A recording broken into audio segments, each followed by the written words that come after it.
पिछला क्लास में हम लोग ने ट्रेडमार्क का रिवीजन किया था। आज हम लोग कॉपीराइट का रिवीजन करेंगे। किसका रिवीजन करेंगे? कॉपीराइट का। ओके, एंटायर कॉपीराइट का हम लोग आज रिवीजन करेंगे। ओके,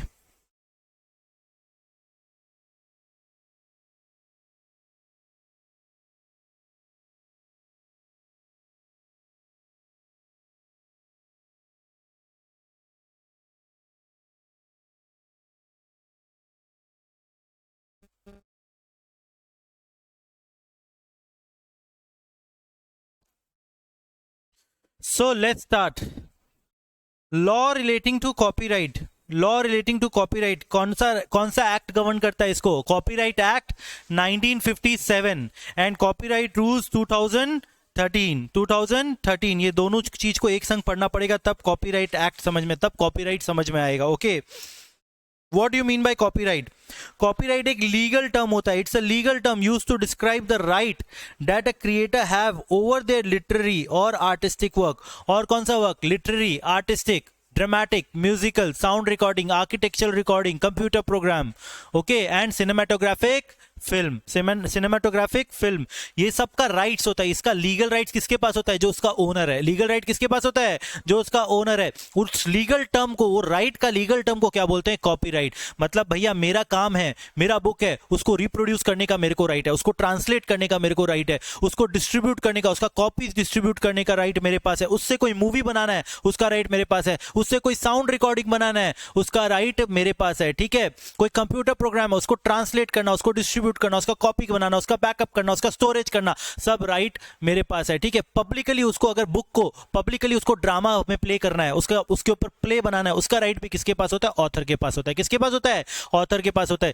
जिसका काम होता है उसको क्या बोलते हैं? ऑथर. उसको जिसका काम होता है, मतलब बुक का राइटर को क्या बोलेंगे? ऑथर. बुक का राइटर को क्या बोलेंगे? ऑथर. ठीक है, कॉपीराइट को क्यों प्रोटेक्ट करना चाहिए? अगर कॉपीराइट प्रोटेक्ट नहीं होगा तो आदमी लिखेगा ही क्यों यार? बुक क्यों लिखेगा? ठीक है, आपका ओरिजिनल वर्क आप क्या रहे? खुद का रहे. और पब्लिक लोग क्या करे? पब्लिक लोग का जो काम है उसको सेफ गार्ड करने के लिए, क्या करने के लिए? सेफ गार्ड के लिए. Minimum safe guard of the rights of the author. Author का राइट्स क्या रहे? सेफ गार्डेड रहे. राइट्स क्या रहे? सेफ गार्डेड रहे. Copyright ensures certain minimum safe guard of the rights of the author. Economic and social development of the society. अगर मान लो काम अगर कोई किया हुआ उसका प्रोटेक्ट ही नहीं होगा तो कोई काम करेगा ही क्यों? ठीक है, तो इकोनॉमिक डेवलपमेंट नहीं होगा, सोशल डेवलपमेंट नहीं होगा, कोई बुक ही नहीं लिखेगा, कोई मूवी ही नहीं बनाएगा, कोई गाना ही नहीं लिखेगा. ठीक है, क्योंकि उसको लगेगा चोरी हो जाएगा. ठीक है, कोई दूसरा ले लेगा, तो इसे कोई गाना ही नहीं लिखेगा. ठीक है, समझ में आया? और इकोनॉमिक राइट्स भी मिलता है. क्या मिलता है आपको? इकोनॉमिक राइट्स मिलता है. अगर आपके पास ही राइट रहेगा कि यार तुम ही इससे मूवी बना सकता है, तुम ही इससे गाना लिख सकता है,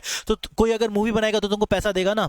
तो इकोनॉमिक राइट, तुमको इकोनॉमिक राइट भी मिलता है, तुमको इकोनॉमिक बेनिफिट भी मिलता है. कॉपीराइट होने से क्या मिलता है? इकोनॉमिक बेनिफिट मिलता है. क्या चीज का इकोनॉमिक बेनिफिट? आप रिप्रोड्यूस कर सकते हैं अपना काम को, कॉपी इश्यू कर सकते हैं, ट्रांसलेट कर सकते हैं, अडेप्ट करवा सकते हैं, पब्लिक कम्युनिकेशन कर सकते हैं. वेयर बाय तुमको क्या मिलेगा? Royalty. Whereby you will earn royalty. Okay, और आप साथ ही साथ सिंबल भी यूज कर सकते हैं. कौन वाला है? सी. कौन सा? सी. कॉपीराइट. सी को गोला में लिख के करते हैं ना कॉपीराइट, उसको क्या बोलते हैं? Copyright symbol. ओके, ठीक है.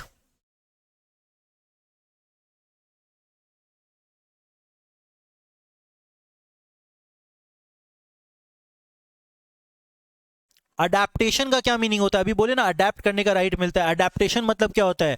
ड्रामेटिक वर्क को किस में कन्वर्ट करना? नॉन ड्रामेटिक में. ड्रामेटिक मतलब प्लेस को कन्वर्ट करना नॉवल में, बुक्स में कन्वर्ट करना. ठीक है, और नॉन ड्रामेटिक को ड्रामेटिक में कन्वर्ट करना. मतलब क्या करना? नॉवल को प्ले करवाना, प्ले को नॉवल, नॉवल को प्ले. लिटरेरी ड्रामेटिक वर्क को क्या करना? न्यूज़पेपर में पब्लिश करना, आर्टिकल में पब्लिश करना. म्यूजिकल वर्क को प्ले में कन्वर्ट करना, या फिर एनी अदर फॉर्म्स और ऑल्ट्रेशन और ट्रांसलेशन, उसको बोलते हैं अडेप्टेशन. नॉवल को अडेप्ट करके मूवी बना लिया, प्ले को अडेप्ट करके नॉवल बना लिया. लिटरेरी और ड्रामेटिक वर्क मतलब नॉवल या प्ले से हम लोग क्या किए? न्यूज़पेपर में आर्टिकल्स छाप दिए. म्यूजिकल वर्क को हम लोग ने प्ले में कन्वर्ट कर दिया, ड्रामेटिक वर्क में कन्वर्ट कर दिया, या फिर कोई अदर फॉर्म्स ऑफ ट्रांसलेशन, मतलब हिंदी को इंग्लिश में कन्वर्ट कर देना, इंग्लिश को हिंदी में कर देना, उसी को बोलते हैं अडेप्टेशन. उसी को क्या बोलते हैं? अडेप्टेशन. ऑथर कौन होता है भैया?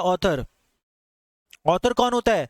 बुक्स के केस में राइटर, बुक्स के केस में राइटर, म्यूजिक कंपोजर, गाना है तो म्यूजिक कंपोजर, ठीक है। Producer of the film, in case of films producer होता है, या फिर सॉन्ग्स में भी सॉन्ग प्रोड्यूसर, ठीक है। Photographer in case of photographs, artist in case of painting, and any other forms of literary or dramatic work, any other forms of literary or dramatic work in case their owner, ठीक है। जो literary work लिखता है उसका owner को author बोलते हैं, जो लिटरेरी वर्क बोलता है उस लिखता है उसको ओनर को ऑथर बोलते हैं, जो फोटोग्राफ खींच रहा है फोटोग्राफर को उसका ऑथर बोलेंगे, ठीक है। मूवी को जो प्रोड्यूस कर रहा है प्रोड्यूसर को ऑथर बोलेंगे, ओके।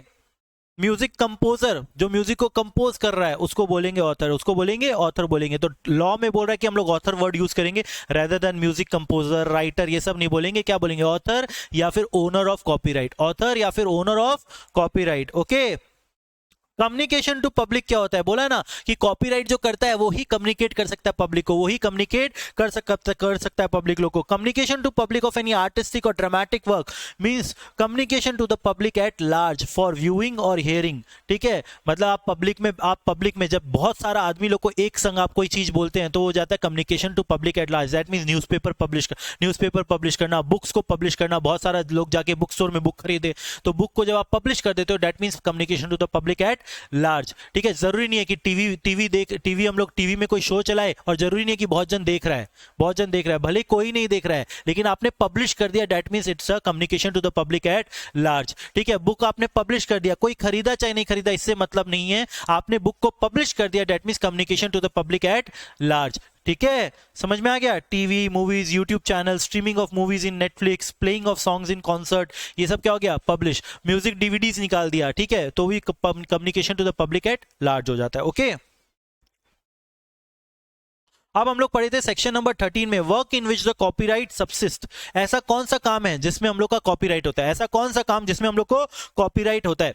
कोई भी आप ओरिजिनल काम करोगे, original literary work, original dramatic work, original artistic work, original musical work, तो आपका कॉपीराइट है उसमें आपका कॉपीराइट है। भले ही आपने कोई शायरी लिखा, एकदम बकवास शायरी है, एकदम फालतू शायरी है, किसी को सुनना नहीं है, लेकिन फिर भी आपका ओरिजिनल काम है, आपका उसमें कॉपीराइट है, ठीक है। आपका कॉपीराइट है, कोई चोरी नहीं कर सकता है, ठीक है। Original literary work, original dramatic work, original artistic work and original musical work, okay. कोई सिनेमेटोग्राफिक फिल्म, आपने कोई मूवी बनाया उसमें आपका कॉपीराइट है। कोई साउंड रिकॉर्डिंग उसको आपने बनाया उसमें आपका कॉपीराइट है। सर सिनेमेटोग्राफिक फिल्म जब बनता है कुछ ओरिजिनल आपका नहीं रहता है, आपने लिरिक्स किसी और का लिया, उससे गाना बनाया, गाना किसी और का है, ठीक है, कहानी किसी और का है, एक्टर एक्ट्रेस आपका नहीं है, वो हर मूवी में काम करता है, ठीक है। समझ में आया? उसमें काम बहुत जन का है लेकिन मूवी तो आपने बना दिया ना, तो वो मूवी आपका कॉपीराइट हो गया। क्या हो गया? मूवी आपका कॉपीराइट हो गया। भले ही उसके अंदर में जो चीज यूज हो रहा है, अलग अलग एलिमेंट्स यूज हो रहा है, वो आपका नहीं है, वो किसी और का है, लेकिन उसको यूज करके जब आपने मूवी बना दिया वो मूवी आपका हो जाएगा, ठीक है। उस मूवी को सिमिलर मूवी कोई नहीं बना सकता, उसमें आपका कॉपीराइट है, उसको रीमेक कोई नहीं कर सकता बिना आपसे पूछे, रॉयल्टी दिए कोई रीमेक नहीं कर सकता। साउंड रिकॉर्डिंग मतलब स्टूडियो में जब गाना रिकॉर्ड होता है, स्टूडियो में जब गाना रिकॉर्ड होता है ना, उसमें भी क्या होता है ना, म्यूजिक कंपोजिशन किसी और का होता है, लिरिक्स किसी और का होता है, लेकिन एक बार जब आप साउंड रिकॉर्डिंग स्टूडियो में कर लेते हैं या कोई एल्बम मूवी वीडियो एल्बम बना लेते हैं तो वो भी आपका ओरिजिनल वर्क हो जाएगा, वो भी आपका क्या हो जाएगा? ओरिजिनल वर्क हो जाएगा। क्योंकि लेकिन उसमें ओरिजिनल वर्क, जैसे अगर लिरिक्स का बात किया जाए, उसका नहीं है। जो साउंड रिकॉर्डिंग कर रहा है, जो साउंड को रिकॉर्डिंग प्रोड्यूसर होता है ना साउंड का, वो प्रोड्यूसर का खाली पैसा लगा हुआ है, यूज किसी और का चीज कर रहा है, लेकिन पैसा लगा के साउंड रिकॉर्डिंग बना दिया ना, तो साउंड रिकॉर्डिंग किसका हो जाएगा? प्रोड्यूसर का हो जाएगा। किसका हो जाएगा? प्रोड्यूसर का हो जाएगा, ठीक है। समझ में आया? अब एक चीज बताओ, क्या कॉपीराइट कोई इंटरनेशनल वर्क को कॉपीराइट मिलेगा? कोई बाहर का काम है उसको कॉपीराइट मिलेगा कि नहीं मिलेगा? नहीं मिलेगा। अदर देन सेक्शन 40, वो जो हम लोग ये इंटरनेशनल ऑर्गेनाइजेशन वाला पढ़े थे ना, तीन चार जो ट्रीटी हुआ था, ट्रीटी वाला जो पढ़े थे, उसको छोड़ के कोई भी इंटरनेशनल काम को कॉपीराइट नहीं मिलेगा अनलेस जो वर्क है वो फर्स्ट पब्लिश होना चाहिए इंडिया में।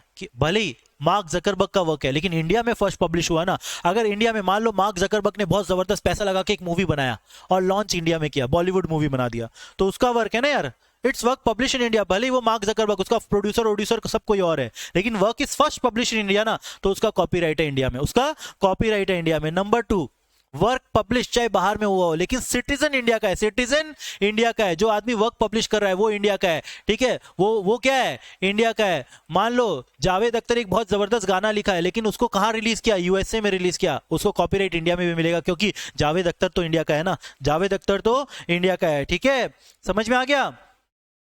अब मान लो जावेद अख्तर इंडिया में नहीं रहता था, बाहर रहता था, बाहर रहता था, बाहर गाना पब्लिश किया, लेकिन जब मर गया ना तब इधर आ गया, इंडिया में आ गया, ठीक है, बनारस में जाके मरा है, तो जब मर गया तब इंडिया में है ना, तो उसका काम को यहाँ पे भी कॉपीराइट मिलेगा, उसका काम को यहाँ पे भी कॉपीराइट मिलेगा। समझ में आ गया?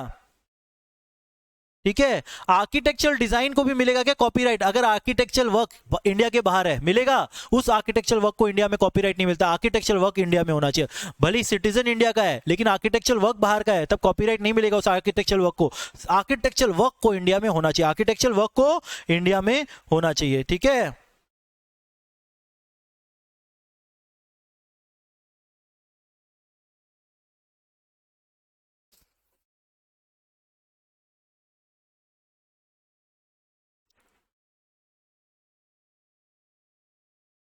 समझ में आया यहां तक?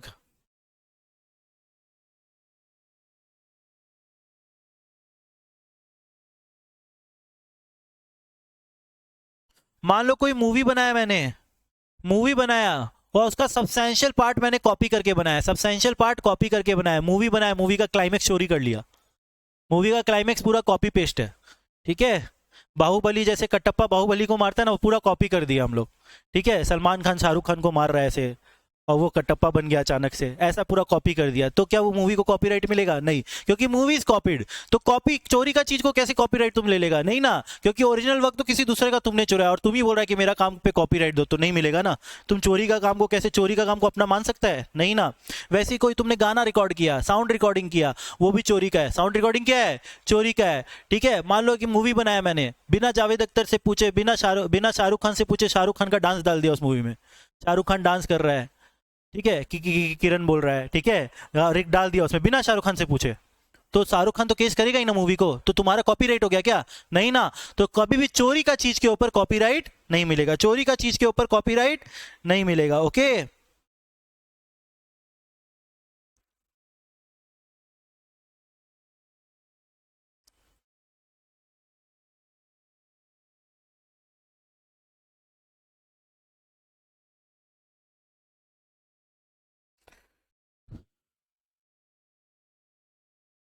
देखो, one movie may have separate copyright for separate activity in different, that is different copyright for sound, story and choreography, और अलग अलग चीज दूसरा दूसरा आदमी को बेच सकता है वो, ठीक है। जैसे हम लोग ने बोला ना, मूवी में तो साउंड रिकॉर्डिंग भी होता है अगला का, दूसरे किसी और का, लिरिक्स भी किसी और का होता है, स्टोरी भी किसी और का होता है, तो अगर स्टोरी चाहे तो किसी और को बेच सकता है, साउंड रिकॉर्डिंग चाहे किसी और को बेच सकता है, उसके ऊपर है, उसके ऊपर है। समझ में आया? वो अलग अलग कॉपीराइट अलग अलग आदमी लोग को दे सकता है, ठीक है। वन मूवी में have separate copyright element for separate activity and it can be sold to different person, it can be sold to different persons, okay। Same thing architecture में भी अप्लाई होता है। आर्किटेक्चर में बहुत सारा दूसरा लोग का चीज यूज करके आर्किटेक्चर अपना मॉडल बना सकता है, डिजाइन बना सकता है, उसमें वो भी चीज दूसरा को बेचा जा सकता है, ओके। वर्क मतलब क्या होता है? कॉपीराइट में वर्क किसको बोलते हैं? बोले ना, हम लोग का काम को हम लोग को कॉपीराइट मिलता है, तो काम क्या होता है? कोई भी dramatic work, literary work, artistic work, musical work, cinematographic film, sound recording, architectural work and computer program, ये सबको वर्क बोला जाता है। ये सबको क्या बोला जाता है? Work. All these are work, और इस वर्क के ऊपर ही कॉपीराइट है, इस वर्क के ऊपर ही क्या है? कॉपीराइट है। तो ये सब नाम आप लोग को याद रहना चाहिए कि ड्रामेटिक वर्क, ड्रामेटिक मतलब क्या हो गया? ड्रामेटिक मतलब क्या हो गया? प्ले, ड्रामा, ठीक है। Number 2 literary work, literary work क्या हो गया? Writing poem, books etcetera. Artistic work क्या हो गया? आर्टिस्टिक वर्क, हाँ, डांस भी हो गया, आर्टिस्टिक वर्क डांस भी है, ठीक है। और साथ साथ पेंटिंग, ठीक है, पेंटिंग भी हो गया, स्कल्पचर भी हो गया, ठीक है, ये सब भी हो गया तुम्हारा आर्टिस्टिक वर्क। फोटोग्राफ खींचना, ये भी आर्टिस्टिक वर्क हो गया। म्यूजिकल वर्क क्या हो गया? म्यूजिकल, गाना बजाना, क्या बनाना? गाना बजाना, म्यूजिक को कंपोज करना। सिनेमाटोग्राफिक फिल्म, यही सब यूज करके मूवी बनाना, ये सब यूज करके ही तो मूवी बनता है ना, इससे मूवी बनाना। साउंड रिकॉर्डिंग, यही सब यूज करके साउंड रिकॉर्ड करना। आर्किटेक्चर मतलब क्या? वो मॉडल बनाना, ठीक है, आर्किटेक्चर बिल्डिंग का ढांचा वाचा ये सब बनाना। कंप्यूटर प्रोग्राम मतलब सॉफ्टवेयर बनाना। ये सब के ऊपर क्या है? कॉपीराइट। ये सब के ऊपर क्या है? कॉपीराइट है, okay. Done, done. Live online बोलो भैया, डन और नॉट? अरे हाँ ना बोलो भैया। Meaning of copyright for various work, meaning of right, meaning of copyright. क्या कॉपीराइट मिलता है भैया? अगर तुम्हारा म्यूजिकल वर्क है, ड्रामेटिक वर्क है, आर्टिस्टिक वर्क है, तो उसका ट्रांसलेशन का राइट तुम्हारे पास है, ठीक है, हिंदी में गाना गाया, इंग्लिश में भैया तुम ही गाएगा, ठीक है, हिंदी में गाना गाया तो इंग्लिश में तुम ही गाएगा। ट्रांसलेट करने का राइट तुम्हारे पास ही है, अडेप्ट करने का राइट, गाना से अगर कोई तुमने बुक लिखा, बुक से प्ले बनाने का राइट भी तुम्हारे पास है, रिप्रोड्यूस करने का राइट भी तुम्हारे पास है। रिप्रोड्यूस मतलब वो बुक को दोबारा से लिखना, कॉपी सारा बिक गया, दोबारा से तुम ही लिखेगा ना, दोबारा से मतलब छापेगा तो तुम ही ना, ठीक है, तुम्हारे से पूछ के छापा जाएगा। अगर कॉपी इशू करना है वो भी तुम्हारे पास राइट है। बुक को अगर प्ले में कन्वर्ट करके पब्लिक को परफॉर्म करना है, उसके ऊपर मूवी बनाना है, तो वो भी राइट क्या है, तुम्हारे पास है, ठीक है। तो ट्रांसलेशन का राइट, अडेप्शन का राइट, रिप्रोडक्शन का राइट, कॉपी इशू करने का राइट, या फिर performance communication to the public at large, वो भी तुम्हारे पास रहता है राइट। अगर तुमने कोई ड्रामेटिक वर्क लिखा, म्यूजिकल वर्क लिखा, या फिर आर्टिस्टिक वर्क लिखा, ठीक है, समझ में आया। कंप्यूटर प्रोग्राम में जो हम लोग ने ऊपर में सारा पॉइंट पढ़ा ना, वो सारा तो राइट है ही साथ साथ तुम्हारे पास। साथ ही साथ तुम कंप्यूटर प्रोग्राम को कमर्शियली रेंट भी कर सकता है या फिर सेल भी कर सकता है। कंप्यूटर प्रोग्राम को क्या कर सकता है, रेंट पे भी दे सकता है अपना सॉफ्टवेयर को, और उसको सेल भी कर सकता है। लेकिन तुम हार्डवेयर बेच रहा है, सॉफ्टवेयर नहीं बेच रहा है। अगर तुम हार्डवेयर बेच रहा हो, सॉफ्टवेयर उसके संग चला जा रहा है, तब वो कॉपीराइट तुम्हारा नहीं रहता है, तब वो कॉपीराइट तुम्हारा नहीं रहता है। इसका क्या मतलब भैया, इसका क्या मतलब देखो, क्योंकि तुम सेल पे क्या कर रहा है, हार्डवेयर सेल कर रहा है, सॉफ्टवेयर तो सेल नहीं कर रहा है। हार्डवेयर सेल कर रहा है, सॉफ्टवेयर तो सेल नहीं कर रहा है। अब सामने वाला जब हार्डवेयर ले लिया तुमसे, तो सॉफ्टवेयर तो ले ही लिया ना। अब तुम उसको नहीं बोल सकते भैया सॉफ्टवेयर नहीं चलाएगा, तुम सॉफ्टवेयर में मेरा कॉपीराइट है। भैया हम हार्डवेयर बेचेगा तो हम सॉफ्टवेयर भी तो बेचेगा ही ना, तो तुम क्या कॉपीराइट कर रहा है, नहीं बेचेगा तेरा हार्डवेयर तो बेचना तो पड़ेगा ही ना। हार्डवेयर बेचने के संग अगर सॉफ्टवेयर जा रहा है तो उससे कोई दिक्कत नहीं है, तब कॉपीराइट सब्सिस्ट नहीं करता है, तब कॉपीराइट सब्सिस्ट नहीं करता है, ठीक है।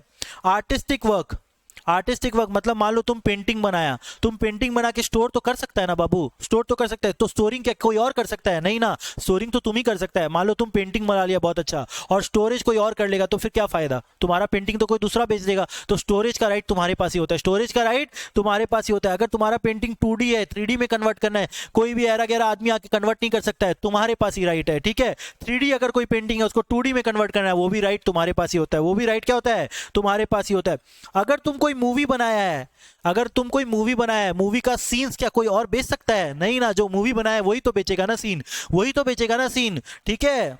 समझ में आया कि नहीं आया। DDLJ मूवी बनाया, राज और अंजलि का वो ट्रेन वाला जो सीन है, कौन दिखा सकता है, कौन दिखा सकता है, खाली यश राज का फिल्म्स वाला लोग ही तो दिखा सकता है, कोई थोड़ी ना दिखा सकता है, कॉपी कर सकता है कोई। इसलिए जितना मूवी में दोबारा रिपीट हुआ है वो सब यश राज का ही फिल्म है जिसमें वो सीन रिपीट हुआ है, ठीक है। और मूवी को स्टोर करने का राइट भी किसके पास होता है, जो मूवी बना रहा है उसके पास ही राइट होता है, कोई और आके स्टोर नहीं कर सकता है। मूवी को सेल कौन कर सकता है, जो मूवी बना रहा है। कमर्शियली रेंट कौन कर सकता है, जो मूवी बना रहा है, ठीक है। और कम्युनिकेट अगर करना है पब्लिक को एट लार्ज, थिएटर में दिखाने का राइट किसके पास होता है, जो मूवी बना रहा है उसी के पास राइट होता है, वही तो डिस्ट्रीब्यूशन राइट देता है। तो सब चीज का, ये जितना भी चीज करना है, मूवी जो बनाया उसको पैसा देना पड़ेगा। अगर ये तुमको करना है, मूवी से कोई फोटोग्राफ खींच के पब्लिक को डिस्ट्रीब्यूट करना है, कमर्शियली डिस्ट्रीब्यूट करना है, तो तुमको पैसा देना पड़ेगा। मूवी को स्टोर करना है, पैसा देना पड़ेगा। सेल और कमर्शियली रेंट करना है तो पैसा देना पड़ेगा। कम्युनिकेट करना है तो भी पैसा देना पड़ेगा। सब चीज का रॉयल्टी कौन खाएगा, जो सिनेमाटोग्राफिक फिल्म बनाया, ओके।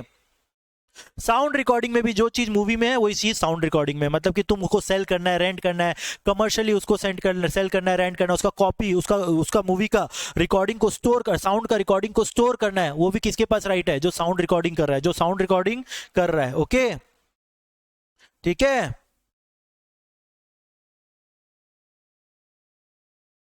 लेकिन देखो ये जो कमर्शियली रेंट बोला ना, कमर्शियली रेंट, मान लो मूवी का एक कॉपी एक लाइब्रेरी में रखा हुआ है, मूवी का एक कॉपी लाइब्रेरी में रखा हुआ है। कहाँ रखा हुआ है, लाइब्रेरी, कॉलेज का लाइब्रेरी में रखा हुआ है, और एक स्टूडेंट को दे दिया, बोला जाओ भैया रिसर्च कर लो, ठीक है, रिसर्च कर लो जाके। तो ये कॉलेज जो रेंट पे दिया किसको, स्टूडेंट को रिसर्च करने के लिए, तो बोलो वो कवर होगा कि नहीं, कमर्शियल रेंट में नहीं होगा, क्योंकि यहाँ पे कमर्शियल बात गया है। अगर स्कूल कॉलेजेस लोग अपना स्टूडेंट लोग को रेंट पे देता है, कोई बुक कोई वर्क देता है रेंट पे, तो उसमें ये रॉयल्टी देने का दरकार नहीं है। That is not treated as a work, okay. अगर एनजीओ या फिर कोई क्लब रेंट पे देता है तो ये सब अप्लाई नहीं करता है, ठीक है, कॉपीराइट वहां अप्लाई नहीं करता है, ठीक है। So the college can rent the book to student as it is not a commercial activity, ये कमर्शियल एक्टिविटी नहीं है, ओके।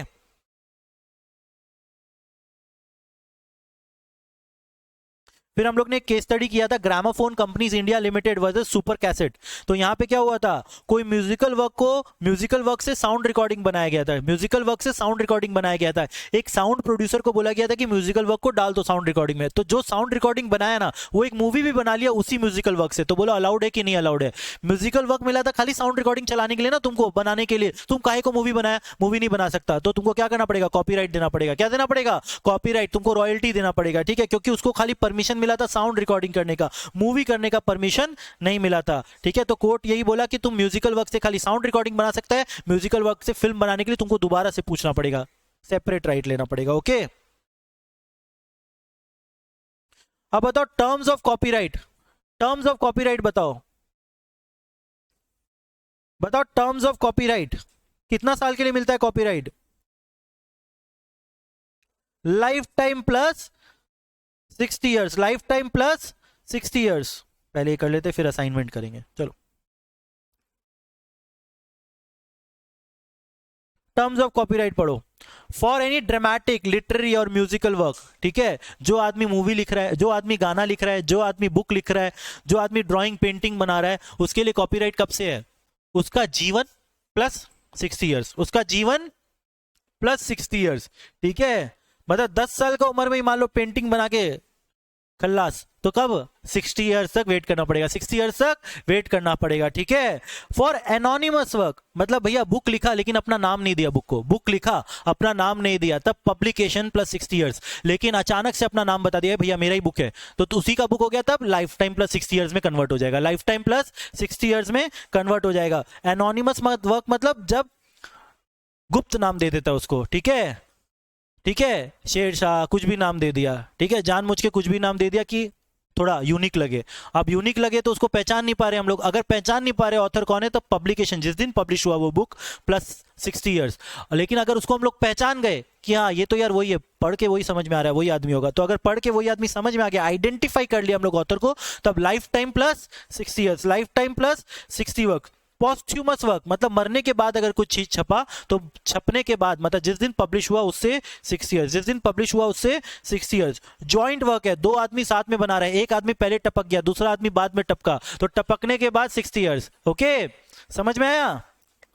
सिनेमेटोग्राफिक फिल्म, कोई आदमी मूवी बनाया, जिस दिन मूवी पब्लिश हुआ प्लस 60 इयर्स, मूवी के ऊपर बुक नहीं पब्लिश हुआ, जिस दिन थिएटर में रिलीज हुआ, जिस दिन थिएटर में रिलीज हुआ, ठीक है।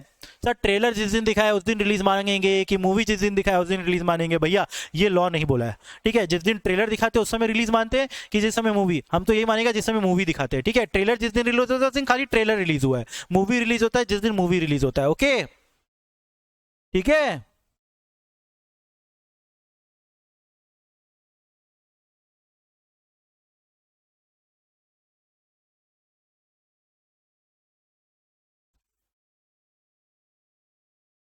और भी था ना टर्म में,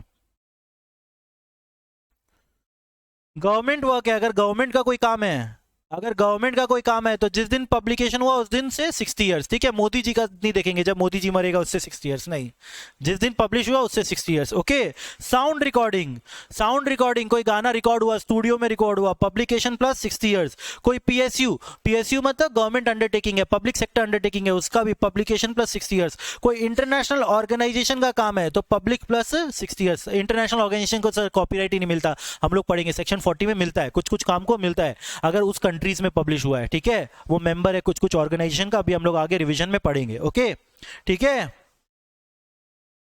असाइनमेंट कर सकते हैं क्या कॉपीराइट का? असाइनमेंट कर सकते हैं, किसी को असाइन कर सकते हैं अपना ओनरशिप राइट, कॉपीराइट का ओनरशिप, हाँ असाइन कर सकते हैं आप, किसी दूसरे को अपना वर्क कॉपीराइट असाइन कर सकते हैं। इसका क्या मतलब? भैया बुक आपने लिख दिया, पब्लिकेशन का राइट किसी और को दे दिया, तो वो पब्लिकेशन भी कर सकता है, वो उसके ऊपर मूवी भी बना सकता है, सब कुछ कर सकता है, ठीक है। Copyright owner can assign his right wholly or partly to any other person. Wholly or partly मतलब पूरा राइट असाइन कर सकता है या फिर हाफ, मतलब कि बोल दिया कि यार देखो तुम खाली बुक छाप सकता है, मूवी बनाना होगा वो लोग मेरे से पूछेगा, पूछ के मूवी बनाएगा, देखेंगे कैसे अच्छा मूवी बनेगा कि नहीं, ठीक है। तो पब्लिकेशन का राइट किसी और को दे सकता है और उसके बाद मूवी बनाने का राइट किसी और को दे सकता है। कॉपीराइट फॉर फ्यूचर वर्क, क्या फ्यूचर वर्क का भी कॉपीराइट हम लोग दे सकते हैं, असाइन कर सकते हैं? हाँ दे सकते हैं। फ्यूचर वर्क मतलब मान लो तुम चेतन भगत है, चेतन भगत 2 बुक लिख चुका है, तीसरा बुक लिखने वाला है, लिखने से पहले ही आप असाइन कर दो पब्लिशर को कि देखो भैया बुक लिख रहे हैं तुम ही छापेगा, बुक लिख रहे हैं तुम ही छापेगा। मतलब फ्यूचर वर्क को भी असाइन कर सकते हैं बाय राइटिंग, कॉन्ट्रैक्ट कर लो कि भैया हम असाइन कर दिए। लेकिन वैलिड कब से होगा असाइनमेंट? जब तुम बुक लिखेगा छपेगा उसके बाद से ही वैलिड होगा असाइनमेंट, उसके बाद से क्या होगा? वैलिड होगा असाइनमेंट। ओके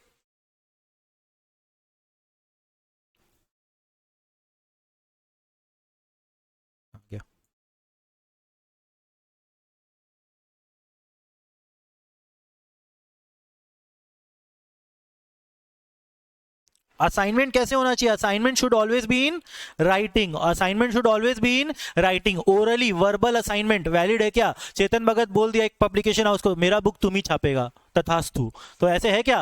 है क्या ये असाइनमेंट? नहीं, कॉन्ट्रैक्ट होना चाहिए, कॉन्ट्रैक्ट होना चाहिए, दोनों के बीच में कॉन्ट्रैक्ट होना चाहिए, रिटन, लीगली एनफोर्सिबल होना चाहिए। ठीक है, it should be signed by the assigner. बच्चा को बुला दिया अपना, भाई साइन कर दे, तो मेरे पास टाइम नहीं है तुम साइन कर देना, होगा नहीं ना?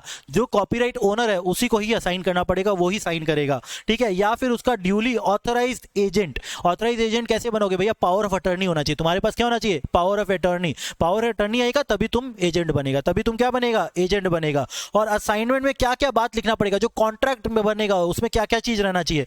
वर्क आइडेंटिफाई होना चाहिए, भैया तुम कौन सा काम को असाइन कर रहा है? चेतन भगत बुक भी लिखता है, गाना भी लिखता है, ठीक है, क्या चीज को तुम असाइन कर रहा है भैया? गाना को असाइन कर रहा है कि बुक को असाइन कर रहा है, वो लिखना पड़ेगा। ठीक है, क्या राइट्स तुम असाइन कर रहा है? खाली पब्लिकेशन राइट दे रहा है कि साउंड रिकॉर्डिंग भी दे रहा है, मूवी भी बनाने का राइट दे रहा है, वो उसमें बताना पड़ेगा। कितना दिन के लिए असाइन कर रहा है? तुम्हारे को तो कॉपीराइट जिंदगी भर से 6 इयर्स तक है, तो तुम कितना दिन का कर रहा है? पूरा जीवन का कर रहा है कि 10 साल का के लिए कर रहा है कि 15 साल के लिए कर रहा है? उसमें टाइम लिमिट देना पड़ेगा। कहां कहां हम बुक छाप सकते हैं? इंडिया में छाप सकते हैं कि इंडिया के बाहर भी छाप सकते हैं? Territorial jurisdiction, territorial extent of the assignment, कितना तुम रॉयल्टी लोगे भैया? 1 करोड़ 2 करोड़ 3 करोड़ बुक छापने का कितना रुपया लोगे उसमें बताओ? एनी अदर कंसिडरेशन भैया? बुक छापने के लिए रॉयल्टी मांगे, साथ ही साथ सेल्स के ऊपर भी मांगोगे कुछ? एक बुक के ऊपर कुछ और रॉयल्टी भी रहेगा क्या? वो बताओ। ठीक है, और any other clause of termination, कि भैया कब मेरा ये असाइनमेंट टर्मिनेट हो सकता है? क्या मैं बोलूं तब टर्मिनेट होगा कि खाली तुम यूनिलैटरल टर्मिनेशन है कि दोनों पार्टी एग्री करके टर्मिनेट कर सकता है? ठीक है, ये सारा बात को लिखा रहेगा, ये सारा बात लिखा रहेगा। अगर मान लीजिए उसमें ड्यूरेशन नहीं लिखा हुआ है, कॉन्ट्रैक्ट में ड्यूरेशन नहीं लिखा हुआ है, तो उसको 5 साल मानते हैं। और टेरिटरी नहीं लिखा हुआ है तो क्या मानते हैं? इंडिया। ठीक है, कभी कभी एग्जाम में क्वेश्चन पूछ लेता है, कभी कभी एग्जाम में क्वेश्चन पूछ लेता है कि मिस्टर एक्स मिस्टर वाई को असाइन किया, इन राइटिंग किया, अब वो 2 साल बाद चाहता है कि असाइनमेंट को रिवोक करना। कहीं पे भी कॉन्ट्रैक्ट में नहीं लिखा हुआ है ना कि 2 साल के लिए है, तो ये माना जाएगा कि 5 साल है, ये माना जाएगा क्या है? 5 साल के लिए असाइन है, तो उसको वेट करना पड़ेगा 5 साल तक। 5 साल तक क्या करना पड़ेगा? वेट करना पड़ेगा। Okay done. क्या असाइनमेंट जो हम लोग असाइन किए, कॉपीराइट असाइनमेंट, क्या वो लैप्स हो जाता है क्या? हाँ लैप्स हो जाएगा अगर 1 साल तक आपने यूटिलाइज नहीं किया वो असाइनमेंट को। If you have not utilize the assignment, if you have not utilize the rights in the assignment for a period of 1 year from the date of the assignment, then your rights will be lapse, your right will be lapse, that means assignment will be lapse subject to terms and conditions of the assignment. अगर terms and condition कुछ ऐसा है उसमें लिखा हुआ है कि नहीं लैप्स होगा तो नहीं लैप्स होगा। ठीक है, ओके ओके। अब मान लो कोई राइट्स हम लोग ने कॉपीराइट सोसाइटी को ऑलरेडी दे चुका है, क्या उस राइट को हम लोग दोबारा से असाइन कर सकते हैं दूसरे को? नहीं। अगर कोई राइट आपने कॉपीराइट सोसाइटी को दे चुका है, आप मेंबर बन गए कॉपीराइट सोसाइटी को, तो आप उस राइट्स को दूसरी जगह असाइन नहीं कर सकते, दूसरे को असाइन नहीं कर सकते, क्योंकि वो राइट ऑलरेडी कॉपीराइट सोसाइटी के पास है। किसके पास है? कॉपीराइट सोसाइटी के पास है। ओरल असाइनमेंट वैलिड नहीं है। केस स्टडी का नाम है K Venugopal Shetty versus Suryakant Kamat. Okay, assignment कब रिवोक होता है? असाइनमेंट कब रिवोक होता है? Any right assign can be revoked on application to commercial court. भैया जावेद अख्तर को, चेतन भगत को लग रहा है कि भैया नहीं यार पब्लिकेशन नहीं करने देना चाहिए था, तो वो कभी भी असाइनमेंट को रिवोक करवा सकता है। कमर्शियल कोर्ट जाना पड़ेगा। कहां जाना पड़ेगा? कमर्शियल कोर्ट के पास जाना पड़ेगा, कमर्शियल कोर्ट के पास जाना पड़ेगा। लेकिन असाइनर का कोई भी डिफॉल्ट नहीं होना चाहिए, असाइनर का गलती नहीं होना चाहिए, असाइनी का गलती होना चाहिए। मतलब जिसको तुमने असाइन किया है वो पब्लिकेशन हाउस का गलती होना चाहिए, पब्लिकेशन हाउस का गलती होना चाहिए। एक आपको अपील फाइल करना पड़ेगा, कहां पे? कमर्शियल कोर्ट में। कमर्शियल कोर्ट क्या कर सकता है? रिवोक कर सकता है असाइनमेंट, या फिर रॉयल्टी अमाउंट निकाल सकता है। बोला कि भैया इतना रॉयल्टी दो तुम उसको, तुम पब्लिकेशन का खाली तुमको राइट दिए थे, तुम मूवी भी बना दिया, एक काम करो इसको और 5-6 करोड़ रुपया दो, तब इसको हम चुप कराएंगे, नहीं तो ये कमर्शियल कोर्ट में आता रहेगा, ठीक है। और no harsh decision on the assigner, assigner के ऊपर हार्श डिसीजन नहीं कर सकते। भैया देखो, तुम्हारा बुक से बुक छापने का तुम्हारा खाली परमिशन मिला था, तुमने मूवी बना दिया, कोर्ट ये नहीं बोल सकता बनाने दो मूवी, क्या दिक्कत है, जाओ घर में बैठो, दो तो बुक लिख दिया है, क्या दिक्कत है, जाओ घर में बैठो, बहुत कमाता है तुम पैसा, ऐसा नहीं कर सकता। असाइनर के ऊपर हार्श पनिशमेंट नहीं कर सकते, असाइनर के ऊपर हार्श पनिशमेंट हम लोग नहीं थोप सकते, ठीक है। लेकिन बताओ, जब भी रिवोकेशन होगा उसके लिए टाइम पीरियड क्या है, कूलिंग पीरियड क्या है, 5 साल। एक बार तुमने असाइन कर दिया राइट, तो तुमको 5 साल तक वेट करना पड़ेगा। कितना दिन तक वेट करना पड़ेगा, 5 साल। उसके पहले तुम नहीं जाके कोर्ट में चिल्ला सकता है भैया गलती से कर दिया, गलती से कर दिया असाइन, 5 साल तक वेट करना पड़ेगा, इसलिए असाइनमेंट से पहले ही समझ लो, ठीक है। और उसके बाद कोर्ट को जिस दिन तुमने एप्लीकेशन किया, कोर्ट 6 महीना के अंदर ऑर्डर पास करेगा फॉर रिवोकेशन, 6 महीना ऑर्डर पास करेगा फॉर रिवोकेशन, लेकिन टाइम लिमिट वही है कि पहले 5 साल देखेगा। सपोज मान लो जनवरी 24 में असाइन किया गया, तो जनवरी 29 तक तो कोई कोर्ट ऑर्डर पास ही नहीं कर सकता, ठीक है। अगर मान लो मैंने अपील किया जनवरी 26 में, तो कोर्ट ऑर्डर पास कर सकता है क्या 6 महीना में, नहीं। अगर जनवरी 29 में मैंने अपील किया, तब 6 महीना में कोर्ट ऑर्डर पास कर देगा, ठीक है। तो ये क्वेश्चन पूछता है एग्जाम में कि असाइन किया, तो असाइन पहले पूछेगा ओरल असाइनमेंट किया, वैलिड है कि नहीं है, नहीं वैलिड है, ठीक है। इलीगल नहीं हो गया, वॉइड हो गया, ठीक है।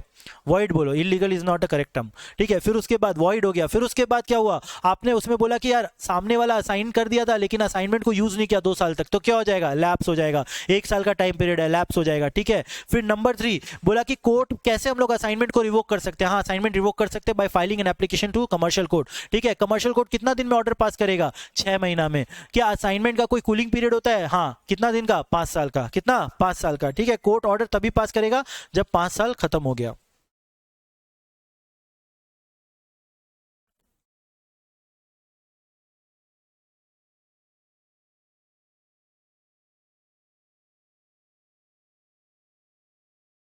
सपोज मान लो एक लिरिसिस्ट ने मतलब मान लो जावेद अख्तर ने क्या किया, अपना लिरिक्स बोल दिया कि फिल्म में डाल दो, किस में डालो, फिल्म में डाल दो। और क्या किया, फिल्म में डालने के बाद उसके ऊपर रॉयल्टी ले लिया, कितना ले लिया, रॉयल्टी ले लिया, क्या ले लिया, रॉयल्टी ले लिया, ठीक है।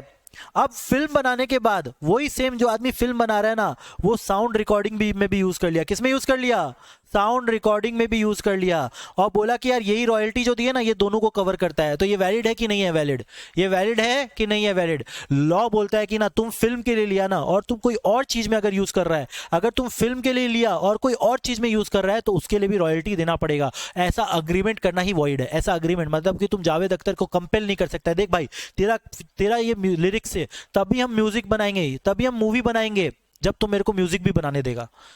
ऐसा कंपल्शन आप नहीं कर सकते सामने के ऊपर, ऑथर के ऊपर ऐसा कंपल्शन करना अलाउड नहीं है। उसको दोनों चीज का सेपरेट सेपरेट रॉयल्टी देना पड़ेगा, दोनों चीज का सेपरेट सेपरेट रॉयल्टी देना पड़ेगा। अगर मान लो तुमने जावेद अख्तर को फिल्म बनाने के लिए दे दिया और साथ साथ उससे परमिशन ले लिया कि हम उससे गाना भी बना सकते हैं, और जावेद अख्तर जाके किसी और को गाना भेज देगा, तो वो राइट है, तुम गलत है, क्योंकि ऐसा एक अग्रीमेंट में ये दोनों बात लिख के रॉयल्टी देना गलत हो जाएगा, ठीक है, समझ में आया। तो अगर उसको रॉयल्टी देना है, उससे अगर साउंड रिकॉर्डिंग करना है, उसके लिए सेपरेट रॉयल्टी देना पड़ेगा, उसके लिए क्या करना पड़ेगा, सेपरेट रॉयल्टी देना पड़ेगा। वो कॉन्ट्रैक्ट भी क्या हो जाएगा, वॉइड हो जाएगा, वो कॉन्ट्रैक्ट भी क्या हो जाएगा, वॉइड हो जाएगा। Copyright assignment for one work, that is if the copyright is assigned for the purpose of film, if the same lyrics, if the same work is being used for any other form other than film, then it cannot be used without payment of royalty, okay, बिना royalty दिए use नहीं कर सकता है, ठीक है।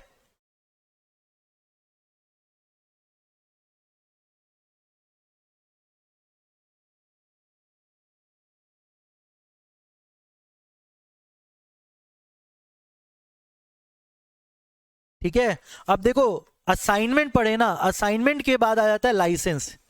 Assignment में क्या हो जाता है, ओनरशिप चला जाता है, लाइसेंस में खाली लाइसेंस मिलता है तुमको। ओनरशिप किसके पास रहता है, कॉपीराइट ओनर के पास, ऑथर के पास कॉपीराइट, ओनर के पास ओनरशिप रहता है, ठीक है। तो असाइनमेंट क्या बोलता है ना, असाइनमेंट या तो वॉलंटरी हो सकता है या तो क्या हो सकता है, स्टैट्यूटरी, या तो वॉलंटरी हो सकता है या फिर स्टैट्यूटरी या फिर कंपल्सरी लाइसेंस हो सकता है, ठीक है।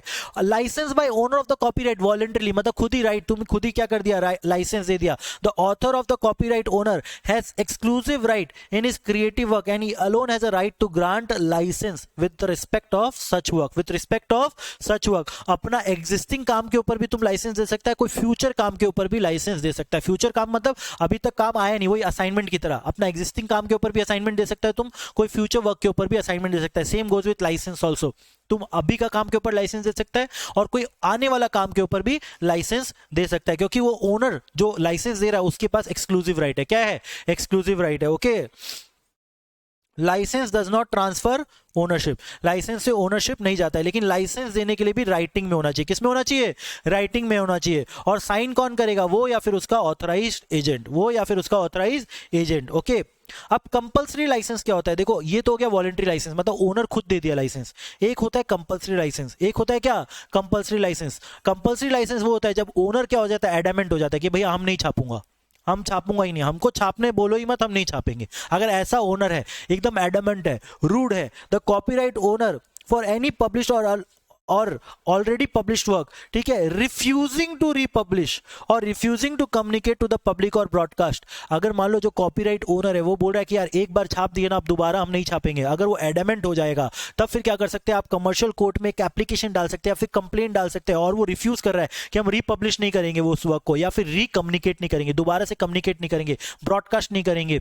तो अगर ऐसा कोई बोलता है तो आप कमर्शियल कोर्ट में कंप्लेन कर सकते हैं, और कमर्शियल कोर्ट क्या करेगा? आपको असाइन कर देगा. क्या करेगा?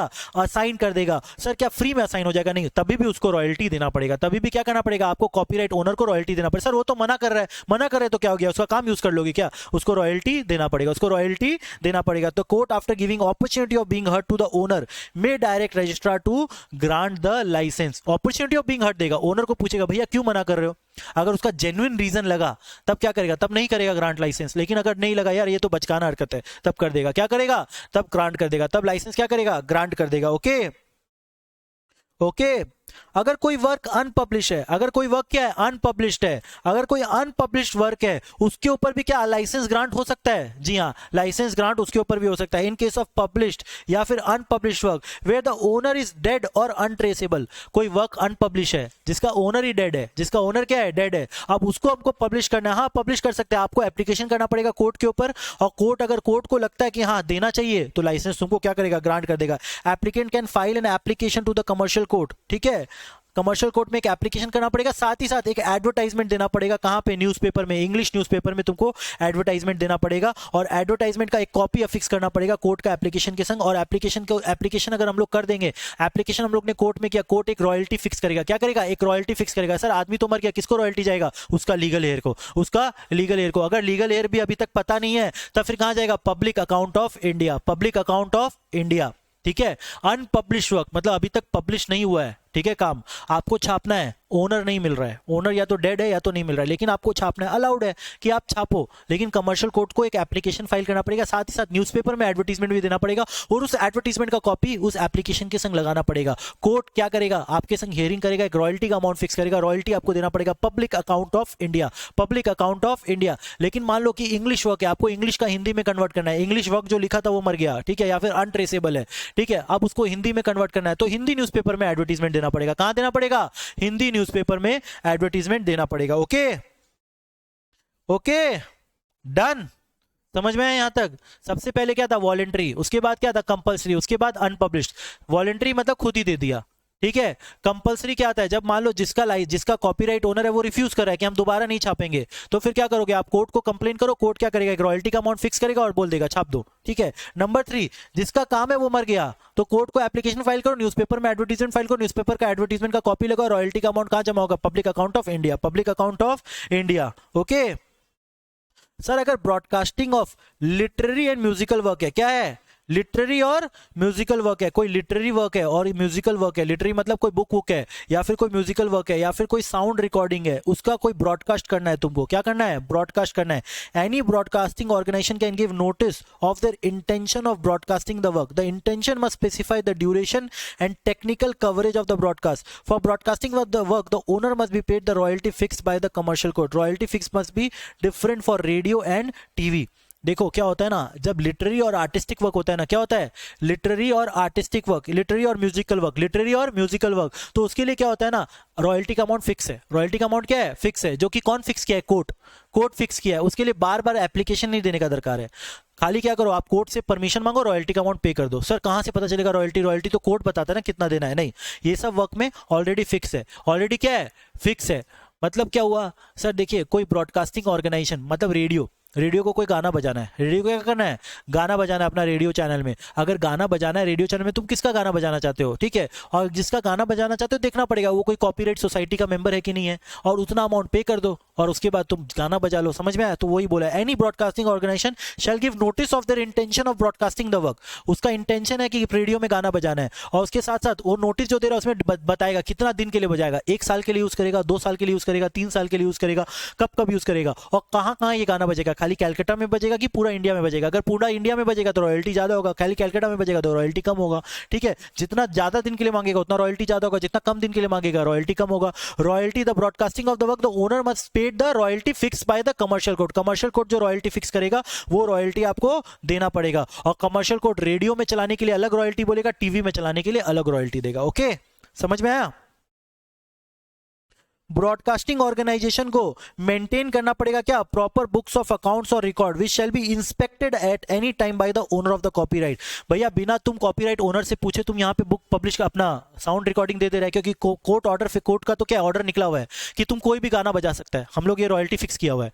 तो कभी भी ओनर ऑफ द कॉपीराइट तुम्हारा बुक्स आके देख सकता है, भैया कितना कमाया पैसा हमको दिखाओ।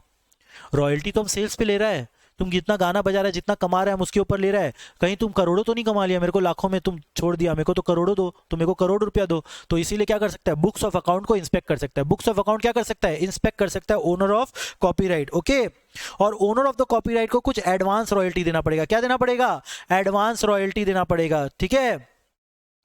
और जो तुम साउंड रिकॉर्डिंग कर रहा है, जो तुम साउंड रिकॉर्डिंग का ब्रॉडकास्टिंग कर रहा है, या फिर क्या कर रहा है, म्यूजिकल वर्क का ब्रॉडकास्टिंग कर रहा है, कोई लिटरेरी वर्क का ब्रॉडकास्टिंग कर रहा है, अगर तुम ऐसा कोई काम का ब्रॉडकास्टिंग कर रहा है, कोई टेक्निकल चेंजेस नहीं कर सकता उसके ऊपर, खाली टेक्निकल चेंजेस कर सकता है, मेजर चेंजेस नहीं कर सकता। टेक्निकल चेंजेस मतलब, टेक्निकल चेंजेस मतलब भैया कोई गाना है, कोई गाना है रेडियो में चलाने के लिए कुछ स्पेसिफिक चेंजेस करना पड़ता है उसको, तो चेंजेस कर दिया। टेक्निकल चेंजेस करना अलाउड है, लेकिन मेजर चेंजेस अलाउड नहीं है। मेजर चेंजेस मतलब गाना भगवान के ऊपर था, तुम उसका डिस्को बना दिया, ठीक है, समझ में आया? गाना भगवान के ऊपर था, तुम डिस्को बना दिया, मतलब टेक्निकल चेंजेस करना अलाउड है, मेजर चेंजेस अलाउड नहीं है। जब तक तुम ओनर से नहीं पूछ लेता तब तक मेजर चेंजेस अलाउड नहीं है। Without the consent of the owner you can not change the song और लिरिक्स और musical thing. Okay, name of the owner should be announced, name of the owner should be announced. Radio में जब भी गाना बजता है बताता है ना कि कौन गा रहा है, ये किसका गाना है, बजाता है, बताता है ना, तो name of the owner should be announced at the time of the broadcast. Name of the owner should be announced at the time of the broadcast. Okay, समझ में आ गया? तो ब्रॉडकास्टिंग ऑर्गेनाइजेशन गाना यूज करके क्या गाना को ब्रॉडकास्ट कर सकता है कि नहीं कर सकता है, कर सकता है। ब्रॉडकास्टिंग ऑर्गेनाइजेशन गाना को ब्रॉडकास्ट कर सकता है, लेकिन ब्रॉडकास्ट करने के लिए क्या करना पड़ेगा, कॉपीराइट का पेमेंट, रॉयल्टी का पेमेंट करना पड़ेगा, which is fix by the commercial code. और ये कॉपीराइट रॉयल्टी का अमाउंट अलग अलग होता है, सेपरेट होता है फॉर रेडियो और फॉर टीवी। फॉर रेडियो और फॉर टीवी क्या होता है, सेपरेट होता है। और जब तुम परफॉर्मेंस, जब तुम ब्रॉडकास्ट कर रहे हैं, तुमको कॉपीराइट ओनर का नाम अनाउंस करना पड़ता है, कॉपीराइट ओनर का नाम तुमको अनाउंस करना पड़ता है। बुक्स ऑफ अकाउंट्स, रिकॉर्ड्स को मेंटेन करना पड़ता है ब्रॉडकास्टिंग ऑर्गेनाइजेशन, जो कभी भी इंस्पेक्ट कर सकता है, कौन, कॉपीराइट ओनर। और एडवांस में देना पड़ता है, रॉयल्टी किस में देना पड़ता है, एडवांस में देना पड़ता है। क्या हम चेंजेस कर सकते हैं क्या, हम लोग ने भजन का राइट लिया था बजाने का, लेकिन उसको क्या कर दिया, रॉक म्यूजिक में कन्वर्ट कर दिया, कर सकते हैं, नहीं कर सकते। We can not do major changes. Technical changes करना अलाउड है। रेडियो में गाना बजाने के लिए उसमें कुछ टेक्निकल चेंजेस करना मेरे को जरूरी था, क्या कर सकता हूं, चेंज कर रहा हूं ना गाना, कर सकता हूं क्या उसका गाना चेंज, हाँ, टेक्निकल चेंज करना अलाउड है एज पर कॉपीराइट एक्ट, लेकिन मेजर चेंजेस करना अलाउड नहीं है। सब्सटैंशियल चेंज करने के लिए आपको कंसेंट चाहिए, किसका, कॉपीराइट ओनर का। कंसेंट दे दिया तो हाँ कर सकते हैं चेंज। ओके, ठीक है, डन, समझ में आया?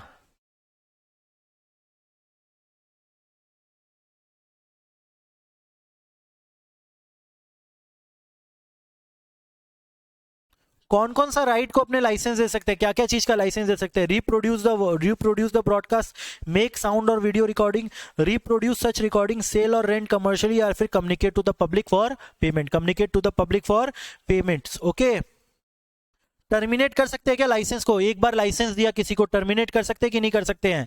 टर्मिनेट कर सकते हैं कि नहीं कर सकते? यस।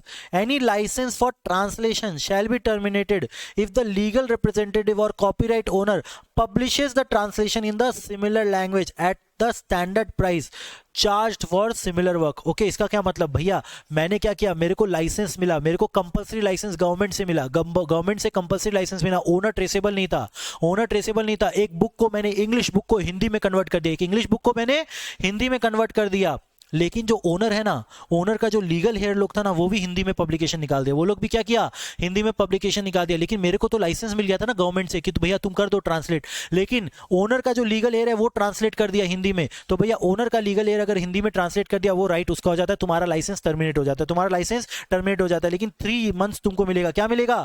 3 मंथ्स मिलेगा। जिस दिन ऑर्डर निकला कोर्ट का, उससे 3 महीना वेट करना पड़ेगा, उसके बाद ट्रांसलेट, उसके बाद क्या होगा, टर्मिनेट होगा लाइसेंस। ये ऑटोमेटिकली टर्मिनेट हो जाता है अगर तुम्हारा लीगल हेयर पब्लिश कर देता है सिमिलर लैंग्वेज में at standard price, at standard price, at standard price मतलब मार्केट में जो रेट है। अगर मार्केट का रेट से बहुत ज्यादा में पब्लिश कर दिया तब तो नहीं होगा ना टर्मिनेट, ज्यादा में कर दिया तब नहीं होगा, स्टैंडर्ड प्राइस में करना पड़ेगा। क्या करना पड़ेगा? स्टैंडर्ड प्राइस में।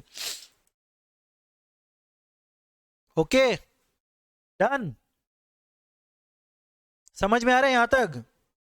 रिवाइज हो रहा है कॉन्सेप्ट? कॉन्सेप्ट रिवाइज हो रहा है कि नहीं? क्या कॉपीराइट तुमको फॉरेन वर्क का भी मिलता है कि नहीं मिलता है? बताओ। Copyright protection for foreign work, हाँ सेक्शन 40 बोलता है कॉपीराइट फॉर कॉपीराइट प्रोटेक्शन मिल देगा। Copyright protection is available for foreign work as per international copyright order 1999। International copyright order government ने पब्लिश किया था, वहां पे ये बोला गया था कि कुछ जगह हम लोग मेंबर है, हम लोग फॉरेन कन्वेंशन के मेंबर है, तो वहां पे अगर हम लोग मेंबर है और उसका कोई दूसरा कंट्री का आदमी लोग भी मेंबर है, तो उस कंट्री में अगर वर्क पब्लिश हुआ तो उसको भी कॉपीराइट हम लोग इंडिया में भी देंगे। ओके ओके, तो ये कितना पार्ट में डिवाइडेड है? 6 पार्ट में डिवाइडेड है, 6 पार्ट में, part 1 2 part 3 4 part 5 and part 6। ठीक है, पार्ट 1 2 में बोला बर्न कन्वेंशन कंट्री। अगर बर्न कन्वेंशन बोल के कन्वेंशन हुआ था, उस बर्न कन्वेंशन में अगर जो मेंबर कंट्री है, अगर वहां पे भी वर्क पहले पब्लिश हुआ तो उसको भी कॉपीराइट इंडिया में मिलेगा। सर ये पूरा उल्टा है, आप अभी तो बोलते copyright shall not subsist in case of international work, इसमें मिलता है, ये एक्सेप्शन है। ये क्या है? एक्सेप्शन है। ये क्या है? एक्सेप्शन है। भैया अगर तुम्हारा वर्क पहले यूएसए में पब्लिश हुआ और यूएसए बर्न कन्वेंशन कंट्री का मेंबर है, तो उसको भी वर्क को क्या मिलना पड़ेगा? इंडिया में प्रोटेक्शन मिलेगा। इसका ये मतलब नहीं खाली यूएसए का वर्क को इंडिया में प्रोटेक्शन मिल रहा है, इंडिया का वर्क को भी यूएसए में प्रोटेक्शन मिलता है। It is give and take, it is give and take. Okay, UCC country, ये भी एक कन्वेंशन है, यूनिवर्सल कन्वेंशन कंट्री, इसको पार्ट 3 एंड पार्ट 4 में मेंशन किया गया है। फोनोग्राम कन्वेंशन कंट्री, इसको पार्ट 5 में मेंशन किया गया है। डब्ल्यूटीओ और ट्रिप्स मेंबर को पार्ट 6 में मेंशन किया गया है। टोटल 6 पार्ट है। 6 पार्ट में जितना भी कंट्रीज लोग का नाम लिखा हुआ है, वो लोग क्या, उन लोग के यहाँ पे अगर वर्क पहले पब्लिश हुआ है, अगर उन लोग के यहाँ पे वर्क पहले पब्लिश हुआ है तो वहां पे भी कॉपीराइट मिलेगा, यहाँ पे भी कॉपीराइट मिलेगा। ठीक है, डन। ये हम लोग पूरा देखे थे अच्छा से। ठीक है, पूरा कितना कन्वेंशन कंट्रीज है, क्या कंट्री का नाम है, सब हम लोग देखे थे। ठीक है, all the provision in respect of determine the country of origin shall apply here, shall apply here. हम लोग कंट्री ऑफ ओरिजिन निकालने के लिए पढ़े थे ना, कंट्री ऑफ ओरिजिन कैसे निकलेगा? कंट्री ऑफ ओरिजिन कैसे निकलता है?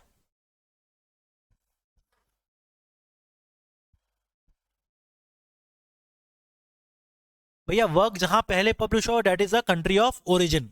जैसे यूएसए में, अगर मान लो वर्क यूएसए में भी पब्लिश हो रहा है, नाइजीरिया में भी पब्लिश हो रहा है, Nigeria is not member of any organization, ठीक है, लेकिन यूएसए तो मेंबर है ना, तो यूएसए में अगर पब्लिश हो रहा है साथ साथ, तो कहां मिलेगा उसको? मिलेगा ना कॉपीराइट, उसको मिलेगा, इंडिया में भी कॉपीराइट मिलेगा, क्योंकि जहां पे वो पब्लिश हो रहा है, अगर दोनों कंट्री में साइमल्टेनियसली पब्लिश हो रहा है और यूएसए में, अगर यूएसए मेंबर है तो फिर उसको मिलेगा कॉपीराइट। मान लो नाइजीरिया में पब्लिश हो रहा है लेकिन सिटीजन यूएसए का है, बोलो मिलेगा कि नहीं मिलेगा? क्योंकि सिटीजन तो बर्न कंट्री का है ना मेंबर, तो उसको भी मिलेगा, उसको भी मिलेगा। मान लो यूएसए का भी सिटीजन नहीं है, नाइजीरिया में नाइजीरिया का सिटीजन था, लेकिन जब मरा तब यूएसए में चला गया, तब मिलेगा कि नहीं मिलेगा? हाँ मिलेगा, क्योंकि सेम चीज हम लोग पढ़े थे ना, सेम चीज। आर्किटेक्चर वर्क यूएसए में मिलेगा कि नहीं मिलेगा? मिलेगा, क्योंकि आर्किटेक्चर वर्क यूएसए में ना, तो प्रोटेक्शन इंडिया में भी मिलेगा। Okay,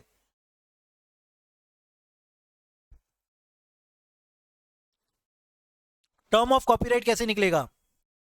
term of country of origin को देखा जाएगा। क्या देखा जाएगा? Country of origin. भैया यूएसए में 15 साल मिलता है, इंडिया में 60 साल मिलता है लाइफ टाइम के बाद, यूएसए में लाइफ टाइम के बाद 15 साल मिलता है, तो कौन सा देखा जाएगा? यूएसए में पहले पब्लिश हुआ था तो यूएसए वाला कंट्री ऑफ ओरिजिन का टर्म देखा जाएगा, कंट्री ऑफ ओरिजिन का टर्म देखा जाएगा। ठीक है, और कंपनी के केस में कंट्री ऑफ इनकॉर्पोरेशन देखा जाएगा, कौन सा कंट्री में इनकॉर्पोरेटेड है, कौन सा कंट्री में इनकॉर्पोरेटेड है। अगर कंट्री में जो कंपनी वर्क पब्लिश किया, अगर वो यूएसए का कंट्री का इनकॉर्पोरेशन हुआ है, उसका जन्म यूएसए में हुआ है, तो उसको क्या दिया जाएगा, उसको कॉपीराइट प्रोटेक्शन दिया जाएगा। ठीक है।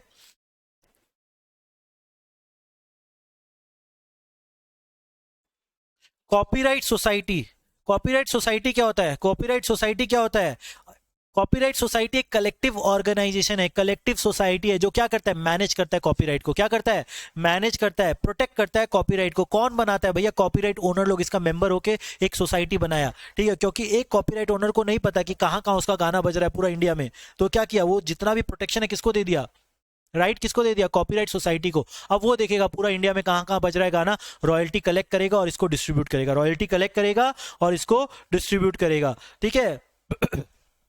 इसके लिए कौन सा सेक्शन है, section 33 of the copyright act. Okay, the copyright society can issue or grant license in respect of any work for which it is authorise. अगर जावेद अख्तर ने लाइसेंस दे दिया किसको, कॉपीराइट सोसाइटी को, कि भैया तुम मेरा गाना का लाइसेंस दो, तो फिर कॉपीराइट सोसाइटी उस गाना का लाइसेंस दे सकता है, because he has been authorize, it has been authorize by the copyright owner, copyright owner. Okay, तो इसका ड्यूटी क्या है, सेफ गार्ड करना किसको, कॉपीराइट को, एडमिनिस्टर करना, मैनेज करना, और क्या करना, रजिस्टर करना, register it is a registered collective administration, registered collective administration scheme है। Okay,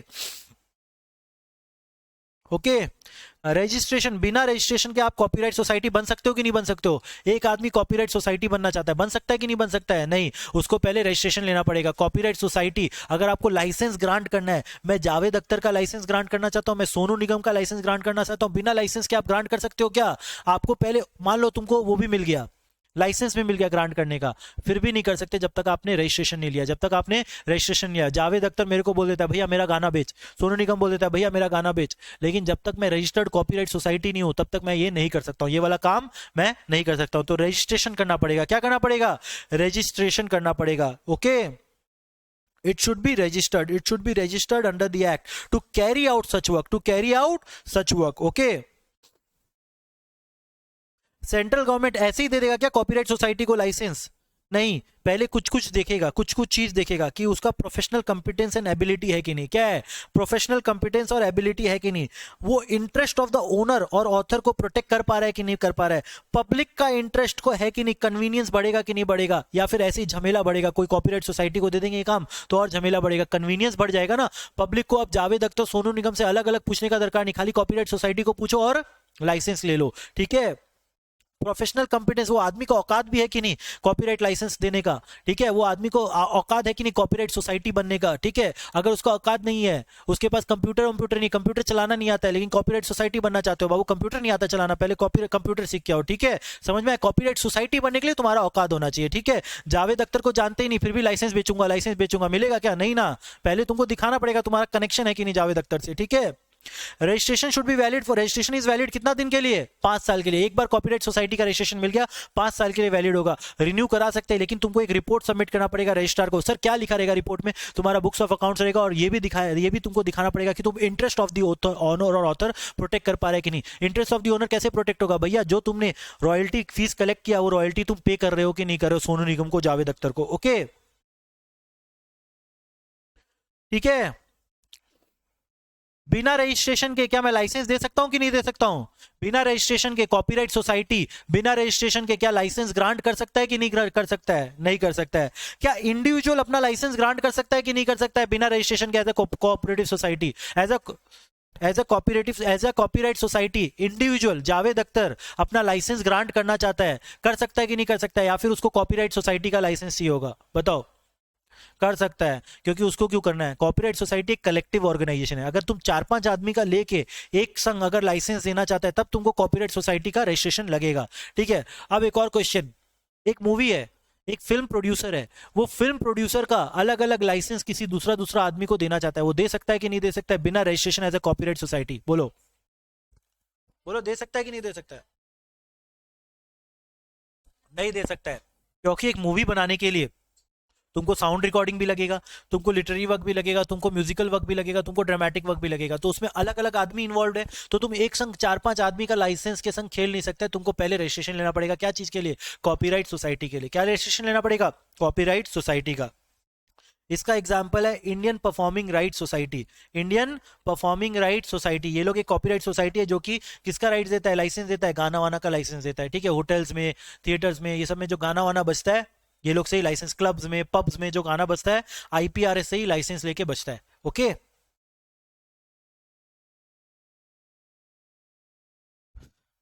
administration of the right of the owners of the copyright society. All the rights of the author or owner shall be exercised by the copyright society. मतलब जो author और owner के पास जितना भी right था उसको assign कौन करेगा, अब कॉपीराइट सोसाइटी असाइन करेगा। कौन असाइन करेगा, कॉपीराइट सोसाइटी भी असाइन करेगा। द कॉपीराइट सोसाइटी असाइन करेगा। तो society shall collect the fees and distribute it among the members. क्या करेगा, भुजिया खा लेगा क्या, मूढ़ी खा लेगा क्या, नहीं ना, क्या करेगा, डिस्ट्रीब्यूट कर देगा ना। जो रॉयल्टी कलेक्ट किया किसको डिस्ट्रीब्यूट करेगा, किसको डिस्ट्रीब्यूट करेगा, मेंबर्स लोग को, ऑथर्स लोग को डिस्ट्रीब्यूट कर देगा, ठीक है। क्या कॉपीराइट सोसाइटी क्या बाहर में भी डिस्ट्रीब्यूट कर सकता है क्या, इंडिया के बाहर में भी दे सकता है क्या, एग्रीमेंट कर सकता है क्या, यूएसए में भी डिस्ट्रीब्यूट करने का लाइसेंस, हाँ कर सकता है। फॉरेन एग्रीमेंट भी वैलिड है, फॉरेन एग्रीमेंट्स भी वैलिड है। ओके, अब देखो पावर ऑफ कॉपीराइट सोसाइटी क्या है। कॉपीराइट सोसाइटी लाइसेंस दे सकता है, अभी हम लोग पढ़े थे ना, लाइसेंस देने का राइट है कॉपीराइट सोसाइटी को। फीस कलेक्ट करने का पावर है, रॉयल्टी वॉयल्टी कलेक्ट कर सकता है ना। ओके, एंड डिस्ट्रीब्यूट करने का भी पावर है, वो डिस्ट्रीब्यूट भी कर सकता है फीस किसको, ऑथर और ओनर लोग को। और perform such other function as may be determine under the act. तो लाइसेंस इशू करने का राइट है ऑन बिहाफ ऑफ क्या, कॉपीराइट ओनर, ठीक है। कलेक्ट करने का फीस उसको राइट है, रॉयल्टी कलेक्ट करने का on behalf of the owner. And number 3, distribute करने का भी फीस राइट है टू द ऑथर्स और the owners. Okay,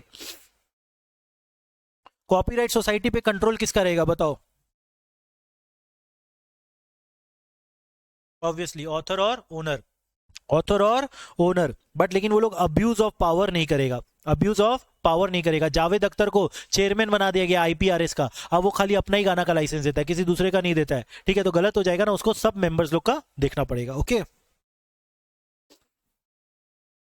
governing body कौन होगा, गवर्निंग बॉडी ऑथर्स और मेंबर्स में से होगा। कौन होगा, ऑथर्स और मेंबर्स में से ही चेयरमैन वेयरमैन को सिलेक्ट किया जाएगा, ठीक है।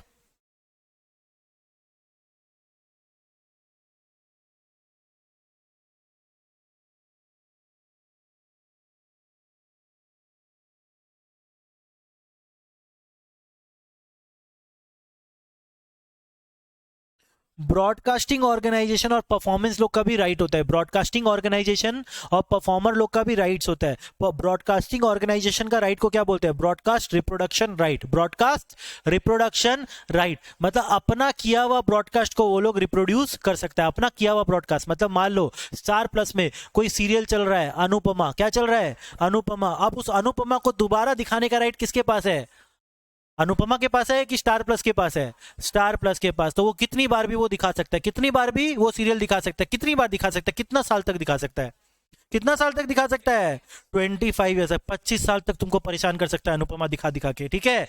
25 साल तक दिखाने का राइट है किसके पास, स्टार प्लस के पास, किसके पास, स्टार प्लस के पास। इस राइट को क्या बोलते हैं, broadcast reproduction right, broadcast reproduction right. अपना किया हुआ ब्रॉडकास्ट को दोबारा से रिप्रोड्यूस करना, दोबारा से दिखाने का राइट, ठीक है। तारक मेहता का राइट किसके पास है, सोनी के पास है। अब वो सोनी वाला तारक मेहता बार बार तुमको दिखा के परेशान कर सकता है, दिखा के परेशान कर सकता है, कितना साल तक, 25 साल तक। पहले खत्म होने दो, फिर उसके बाद 25 साल तक वो दिखा सकता है, ठीक है। समझ में आया, सीरियल को चलते चलते शायद 25 साल हो गया होगा, बच्चा से देखते आ रहा है, उसको चलते ही जा रहा है, चलते ही जा रहा है, ठीक है।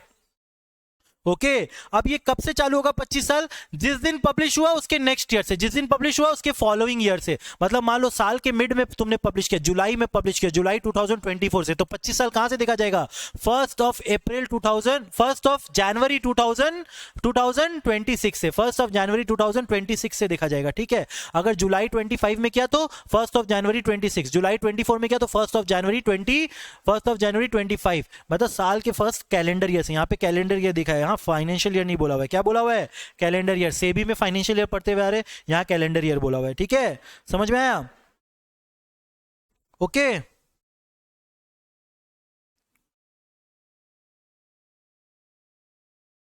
कौन कौन सा राइट्स अवेलेबल है टू ब्रॉडकास्टिंग ऑर्गेनाइजेशन, कौन कौन सा राइट्स अवेलेबल है ब्रॉडकास्टिंग ऑर्गेनाइजेशन के पास, बताइए क्या क्या राइट्स है ब्रॉडकास्टिंग ऑर्गेनाइजेशन के पास। यार एक ही चीज को यहाँ पे दोबारा दोबारा बोलता है ना, क्या क्या राइट है, रिप्रोड्यूस द ब्रॉडकास्ट, ब्रॉडकास्टिंग को क्या करना, दोबारा से दिखाना, या फिर उसी ब्रॉडकास्टिंग का क्या करना, रिकॉर्डिंग बनवाना, या फिर उसी रिकॉर्डिंग, जो रिकॉर्डिंग बनाया ना ब्रॉडकास्ट से, उसको क्या करना, रिप्रोड्यूस करना, और अपना ही ब्रॉडकास्ट को सेल और रेंट करना, या फिर कम्युनिकेट करके पेमेंट कलेक्ट करना। मतलब भैया तुम ब्रॉडकास्ट कर दिया, उस ब्रॉडकास्ट से अगर कोई रिकॉर्डिंग बना रहा है, वीडियो रिकॉर्डिंग बना रहा है, यूट्यूब में छोटा छोटा क्लिप्स चलाना है, तो भैया कोई भी चला लेगा क्या, नहीं ना। खाली सोनी सब टी तो दिखाएगा तारक मेहता का छोटा छोटा वीडियो, कौन दिखाता है, सब टीवी दिखाता है ना, सोनी सब का यूट्यूब चैनल दिखाता है, ऐसे थोड़ा ना सब दिखा देता है, नहीं ना। तो उसके पास ही राइट है क्या करना, मेक वीडियो और मेक साउंड और वीडियो रिकॉर्डिंग, और उस वीडियो रिकॉर्डिंग को बार बार दिखाने का राइट किसके पास है, उसी के पास। रिप्रोड्यूस सच रिकॉर्डिंग, या फिर सेल और रेंट कमर्शियली, कमर्शियली क्या कर सकता है, उसको सेल कर सकता है। यूट्यूब में जो दिखा रहा है उसमें व्यूज आ रहा है, उससे पैसा कलेक्ट कर रहा है ना भैया, पैसा कलेक्ट कर रहा है कि नहीं कर रहा है। और उसका communicate to the public for payment, communicate to the public for payment मतलब भैया उस रिकॉर्डिंग को थिएटर्स में भी चला सकता है, कहीं पे भी चला के पैसा कलेक्ट कर सकता है, क्या कर सकता है, पैसा कलेक्ट कर सकता है। ये क्या राइट है, इसको बोलते हैं broadcasting reproduction right, broadcasting reproduction right, okay, broadcasting reproduction right, okay. Performers right क्या हो जाएगा, परफॉर्मर्स राइट बताओ, परफॉर्मर्स राइट क्या हो जाता है, परफॉर्मर्स राइट क्या होता है। अरिजीत सिंह मान लो कोई परफॉर्मेंस किया कॉन्सर्ट में जाके, अरिजीत सिंह कोई गाना गाया, ठीक है, तुम ही हो, गाना गाया कॉन्सर्ट में, गाना तुम ही हो, अरिजीत सिंह लिखा है, कंपोजिशन वो किया है, नहीं ना, लेकिन फिर भी गाना गा दिया ना, तो उस परफॉर्मेंस का राइट उसका हो जाता है। वो परफॉर्मेंस को, उसका वो साउंड रिकॉर्डिंग बना सकता है, उसका वीडियो रिकॉर्डिंग बना सकता है, उस साउंड रिकॉर्डिंग को सेल कर सकता है, उस साउंड रिकॉर्डिंग को बार बार अपना चैनल में भी चला सकता है, उससे पैसा कमा सकता है। बाकी लिरिसिस्ट लोग से उसको कोई मतलब नहीं है, साउंड म्यूजिकल रिकॉर्डिंग जो लिखा उससे कोई मतलब नहीं है। और ये राइट इसके पास 50 साल तक रहेगा, कब तक रहेगा, 50 साल तक। एक बार परफॉर्मेंस कर दिया वो राइट क्या हो जाएगा, इसके पास आ जाएगा 50 साल तक भैया। मतलब तुम अरिजीत सिंह का गाना रिकॉर्ड करके अगर तुम अपना चैनल में डाल दिया ना यूट्यूब में, कॉपीराइट स्ट्राइक आ जाएगा, क्या आ जाएगा, कॉपीराइट स्ट्राइक आ जाएगा, क्योंकि वो परफॉर्मेंस का राइट, उस पर वीडियो बनाने का राइट, उसको रिप्रोड्यूस करने का राइट खाली एक परफॉर्मर के पास होता है। किसके पास होता है, परफॉर्मर के पास होता है। और कितना साल तक रहेगा, 50 साल तक, ठीक है। कुछ कुछ राइट एक्सक्लूसिव राइट होता है और कुछ कुछ मॉरल राइट होता है। कुछ एक्सक्लूसिव राइट होता है परफॉर्मर के पास और कुछ मॉरल राइट होता है। एक्सक्लूसिव क्या राइट है, उसका साउंड रिकॉर्डिंग बनाना, वीडियो रिकॉर्डिंग बनाना, उस रिकॉर्डिंग को ब्रॉडकास्ट करना, ठीक है। उसके बाद उस साउंड रिकॉर्डिंग को क्या करना, स्टोर करना, क्या करना, स्टोर करना। उस साउंड रिकॉर्डिंग का कॉपी इशू करना, कॉन्सर्ट का डीवीडी बना बना के बेच रहा है, ठीक है, बेच सकता है। कम्युनिकेट करना पब्लिक लोग को, उस साउंड रिकॉर्डिंग को क्या किया, क्लब्स में चलवा रहा है, पब्स में चलवा रहा है, चलाने का राइट है। उसके बाद कमर्शियली रेंट करना, कमर्शियली क्या करना, सेल करना या फिर रेंट करना, सारा चीज का राइट है भैया। यही तो राइट्स हम लोग पढ़ते हुए आ रहे हैं, मेक और sound, video recording, broadcast, adapt करना, स्टोर करना, कॉपी इशू करना, कम्युनिकेट टू पब्लिक करना, सेल और रेंट कमर्शियली करना। ये तो पूरा याद हो गया है, ठीक है, बोलो।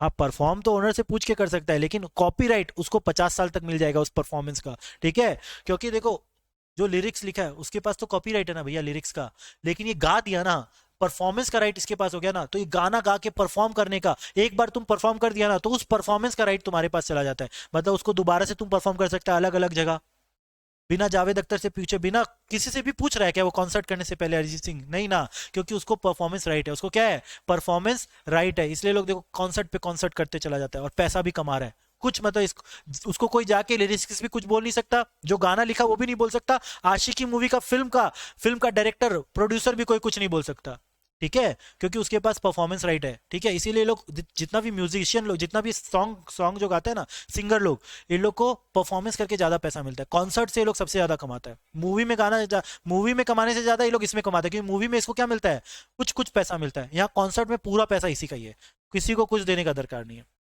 किसी को कुछ देने का दरकार नहीं, खाली। हाँ, अरे ये जो तुम्हारा दिलजीत है, एक एक 2.5 2.5 2-2 लाख 5-5 लाख का टिकट है इसका, उसके बाद भी अफरा तफरी है। कुचल जाओगे अंदर में अगर जाओगे तो, ठीक है, अगर अंदर में जाओगे कुचल के बाहर आओगे, बोलोगे आए बाबा होते पारे ना, ठीक है, जा नहीं पाएगा तुम लोग, ऐसा हालत है दिलजीत का कॉन्सर्ट में। और उसके बाद और भी बड़ा बड़ा कॉन्सर्ट होता है, ये तो इंडियन फॉरेन कंट्री का जो कॉन्सर्ट है, एड शीरिन और ये सब, उसका तो टिकट ही नहीं मिलता, 25-25 लाख का टिकट है, समझ में आया। तो कॉन्सर्ट से इतना कमाई होता है, आजकल नया चलन हो गया कॉन्सर्ट का। तो इसीलिए देखो एक्सक्लूसिव राइट है परफॉर्मर के पास। अब भैया कॉन्सर्ट का एक एक टिकट का 25 लाख का दाम है, टीवी में ही चला देते हैं ना, 25 लाख मिल रहा है, यहाँ 2 लाख भी दे देगा बहुत है। अरे क्लब में चला देते हैं, गाना रिकॉर्ड करके ले आते हैं, 25 लाख दे दिया एक बार, गाना रिकॉर्ड कर लेते हैं बड़ा सा एकदम कैमरा से, गाना रिकॉर्ड कर लेते हैं और पब में चला लेते हैं। आएगा दिलजीत, क्लब को बंद करवा के चला जाएगा। ठीक है, समझ में आया? क्योंकि उसके पास क्या है, परफॉर्मर्स राइट है, परफॉर्मर्स राइट है। ओके ओके, समझ में आया? अब मान लो परफॉर्मर राइट उसके पास था, ठीक है, परफॉर्मर राइट उसके पास था, उसके पास राइट है वीडियो रिकॉर्डिंग बनाने का, उसके पास राइट है साउंड रिकॉर्डिंग बनाने का, उसके पास राइट है कॉपी इशू करने का, उसके पास राइट है कम्युनिकेट करने का, उसके पास राइट है सेल या रेंट करने का। मान लो वो राइट तुमको दे दिया, ए भैया अपना क्लब में चला देना मेरा कॉन्सर्ट, तुमको दे दिया, पैसा तुम उसको देगा रॉयल्टी, क्योंकि राइट था उसके पास, वो राइट बेचने का उसके पास तो राइट है, वो राइट को बेच सकता है। अगर वो बेच दिया तुमको कि भैया तुम क्लब में चला दो, अब तुम क्लब में चलाया और उसका नाम नहीं बताया, ये भैया अरिजीत सिंह का गाना है, तुम उसको आइडेंटिफाई करना पड़ेगा। You have to identify the performer, you have to identify the performer. मान लो तुम उसका रिकॉर्डिंग, उसका जो परफॉर्मेंस है म्यूजिक मूवी में डाल दिया, तुम उसका परफॉर्मेंस अगर मूवी में डाल दिया तो भी तुमको दिखाना पड़ेगा अरिजीत सिंह ये गाना गा रहा है, ये नहीं कि अरिजीत सिंह को रिप्लेस करके किसी दूसरा हीरो को दिखा दिया।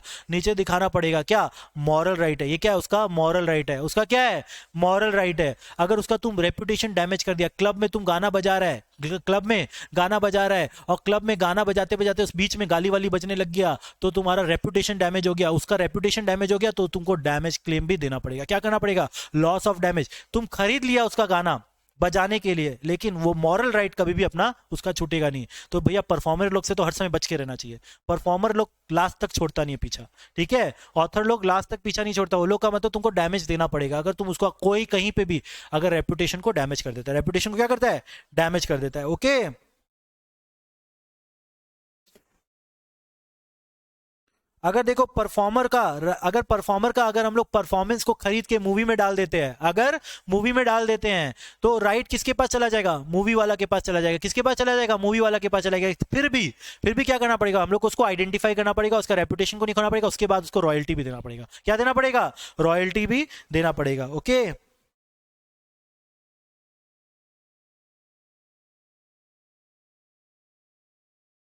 Registration of copyright, registration of copyright. Okay, registration कर सकते कि नहीं रजिस्टर कर सकते कॉपीराइट को, हाँ कर सकते हैं, फीस पेमेंट करना पड़ेगा और साथ साथ फॉर्म भी जमा करना पड़ेगा। कहां जमा करना पड़ेगा, registrar of copyright, registrar of copyright, very very important. Registrar of copyright को हम लोग को क्या करना पड़ता है, फीस जमा करना पड़ता है, साथ साथ फॉर्म भी जमा करना पड़ता है। ओके, रजिस्ट्रार फिर तुमको क्या करता है, एक डायरी नंबर देगा, क्या देगा, diary number, GD number, general diary number. General diary police वाला नहीं है, ये क्या है, रजिस्ट्रार का डायरी नंबर है कि भैया हाँ तुम्हारा नोट डाउन कर लिया, तुम्हारा ये चीज को हम नोट डाउन के, तुम बुक लिखा है ना, उसका कॉपीराइट चाहिए ना, हम नोट डाउन कर लिया। क्या कर लिया है, नोट डाउन कर लिया है। उसके बाद 30 डे वेटिंग पीरियड रहेगा, वो ऑब्जेक्शन के लिए वेट करेगा। क्या चीज के लिए वेट करेगा रजिस्ट्रार, कि कोई ऑब्जेक्शन करे, कोई इस चीज का ऑब्जेक्शन करे। अगर हम चला गया चेतन भगत का बुक लेके, भैया कॉपीराइट दे दो मेरे को, मैंने ये बुक लिखा है, और वो क्या करेगा, एक डायरी नंबर तो दे ही देगा, साथ साथ वेट करेगा कि चेतन भगत आए, बोलेगी भैया कैसे दे रहे हैं तुम उसको, ठीक है। तो ऑब्जेक्शन, ऑब्जेक्शन का वेट करेगा, कितना पीरियड है उसका, 30 डेज, 30 डेज ऑब्जेक्शन पीरियड है। फिर रजिस्ट्रार क्या करेगा, shall conduct hearing in case objection, अगर कोई आदमी ऑब्जेक्ट कर देता है तो फिर क्या होगा, हियरिंग होगा, हियरिंग होगा। आफ्टर बीइंग सेटिस्फाइड, ये ऑब्जेक्ट, ये क्या करेगा, एप्लीकेशन को किसको फॉरवर्ड कर देगा, एग्जामिनर को। एग्जामिनर क्या करेगा, स्क्रूटिनाइज करेगा, क्या करेगा, स्क्रूटिनाइज करेगा कि कोई डिस्क्रिपेंसीज तो नहीं है, कोई डिस्क्रिपेंसीज तो नहीं है। ओके, कोई इंफ्रिंजमेंट तो नहीं हो रहा है ना, हम लोग इंफ्रिंजमेंट पढ़ेंगे अभी, कहीं इंफ्रिंजमेंट तो नहीं हो रहा है कॉपीराइट का। अगर कोई डिस्क्रिप्शन है, कोई अगर डिस्क्रिपेंसीज है तो एप्लीकेंट को बोलेगा कि रिप्लाई करो कि ये डिस्क्रिपेंसीज तुम्हारा जो एप्लीकेशन है ना, तुम्हारा जो कॉपीराइट है, तुम इन्फ्रिंज कर रहे किसी दूसरे का कॉपीराइट, इसको ठीक करो। फिर तुमको क्या करना पड़ेगा, रिप्लाई करना पड़ेगा। क्या करना पड़ेगा, reply. Based on your reply if he is satisfied, वो किसके पास फॉरवर्ड कर देगा application, deputy registrar, deputy registrar के पास फॉरवर्ड कर देगा फॉर रजिस्ट्रेशन। और डेप्यूटी रजिस्ट्रार क्या कर सकता है, या तो एक्सेप्ट कर सकता है या तो रिजेक्ट कर सकता है, एक्सेप्ट कर सकता है या तो रिजेक्ट कर सकता है। अगर एक्सेप्ट होगा तुम्हारा वर्क एंटर हो जाएगा in the register of copyright. Register of copyright में क्या होगा, तुम्हारा वर्क एंटर हो जाएगा। जैसे रजिस्टर ऑफ ट्रेडमार्क होता है वैसे ही रजिस्टर ऑफ कॉपीराइट है, रजिस्टर ऑफ कॉपीराइट। ओके, और एक कॉपी तुमको दे दिया जाएगा, एप्लीकेंट को एक कॉपी फॉरवर्ड कर दिया, देखो तुम्हारा रजिस्टर हो गया, तुम्हारा कॉपीराइट रजिस्टर हो गया। अब तुम ओनर हो गया कॉपीराइट का। अब क्या हो गया, ओनर हो गया copyright as per law, as per law तुम ओनर हो गया कॉपीराइट का। ओके, क्या रजिस्ट्रेशन मैंडेटरी है कॉपीराइट क्लेम करने के लिए, क्या रजिस्ट्रेशन मैंडेटरी है कि नहीं,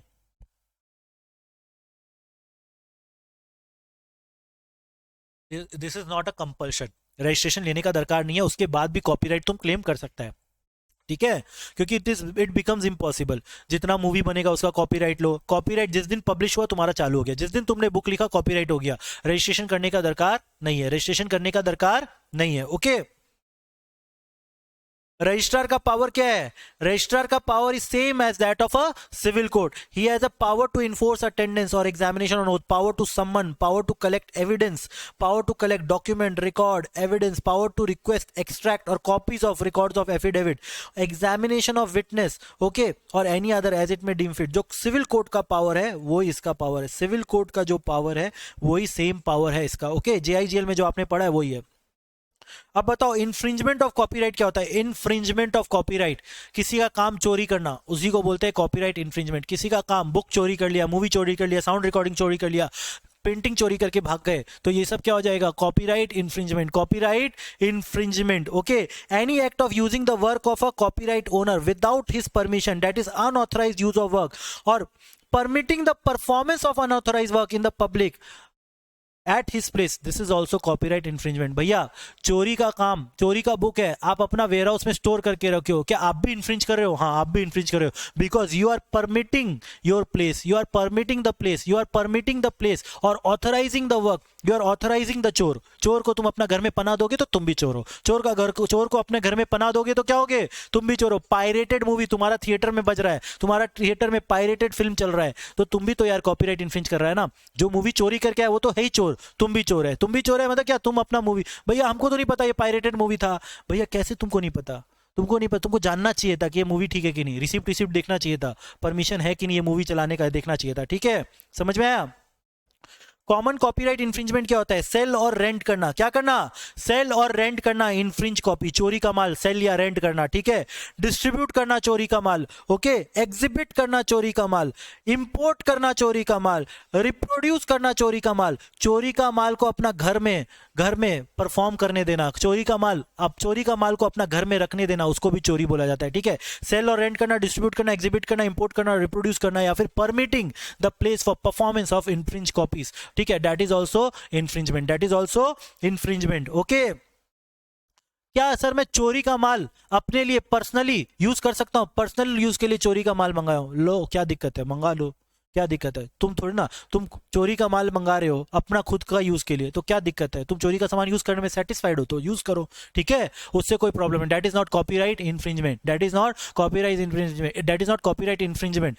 फेक जूता नाइके का बाहर से मंगा लिया और सबको बोल रहा है देखो यार नया नया नाइके का जूता खरीदा है, ठीक है, नाइके का नया नया जूता खरीदा है, 15,000 का जूता है, लेकिन तुम 1,000 में खरीदा है, ठीक है, तो क्या होगा? कॉपीराइट इन्फ्रिंजमेंट हो जाएगा क्या? नहीं, पर्सनल यूज के लिए that is not copyright infringement. Okay, meaning of infringe copy मतलब लिटरेरी, ड्रामेटिक और म्यूजिकल वर्क को अनऑथराइज रिप्रोडक्शन करना, फिल्म को अनऑथराइज कॉपी बनाना, साउंड रिकॉर्ड का अनऑथराइज कॉपी बनाना, ब्रॉडकास्टिंग रिपोर्टिंग रिप्रोडक्शन राइट का अनऑथराइज कॉपी बनाना। तारक मेहता का जबरदस्ती अपना चैनल में चला दिया, तारक मेहता रिकॉर्ड करके, तो क्या हो जाएगा?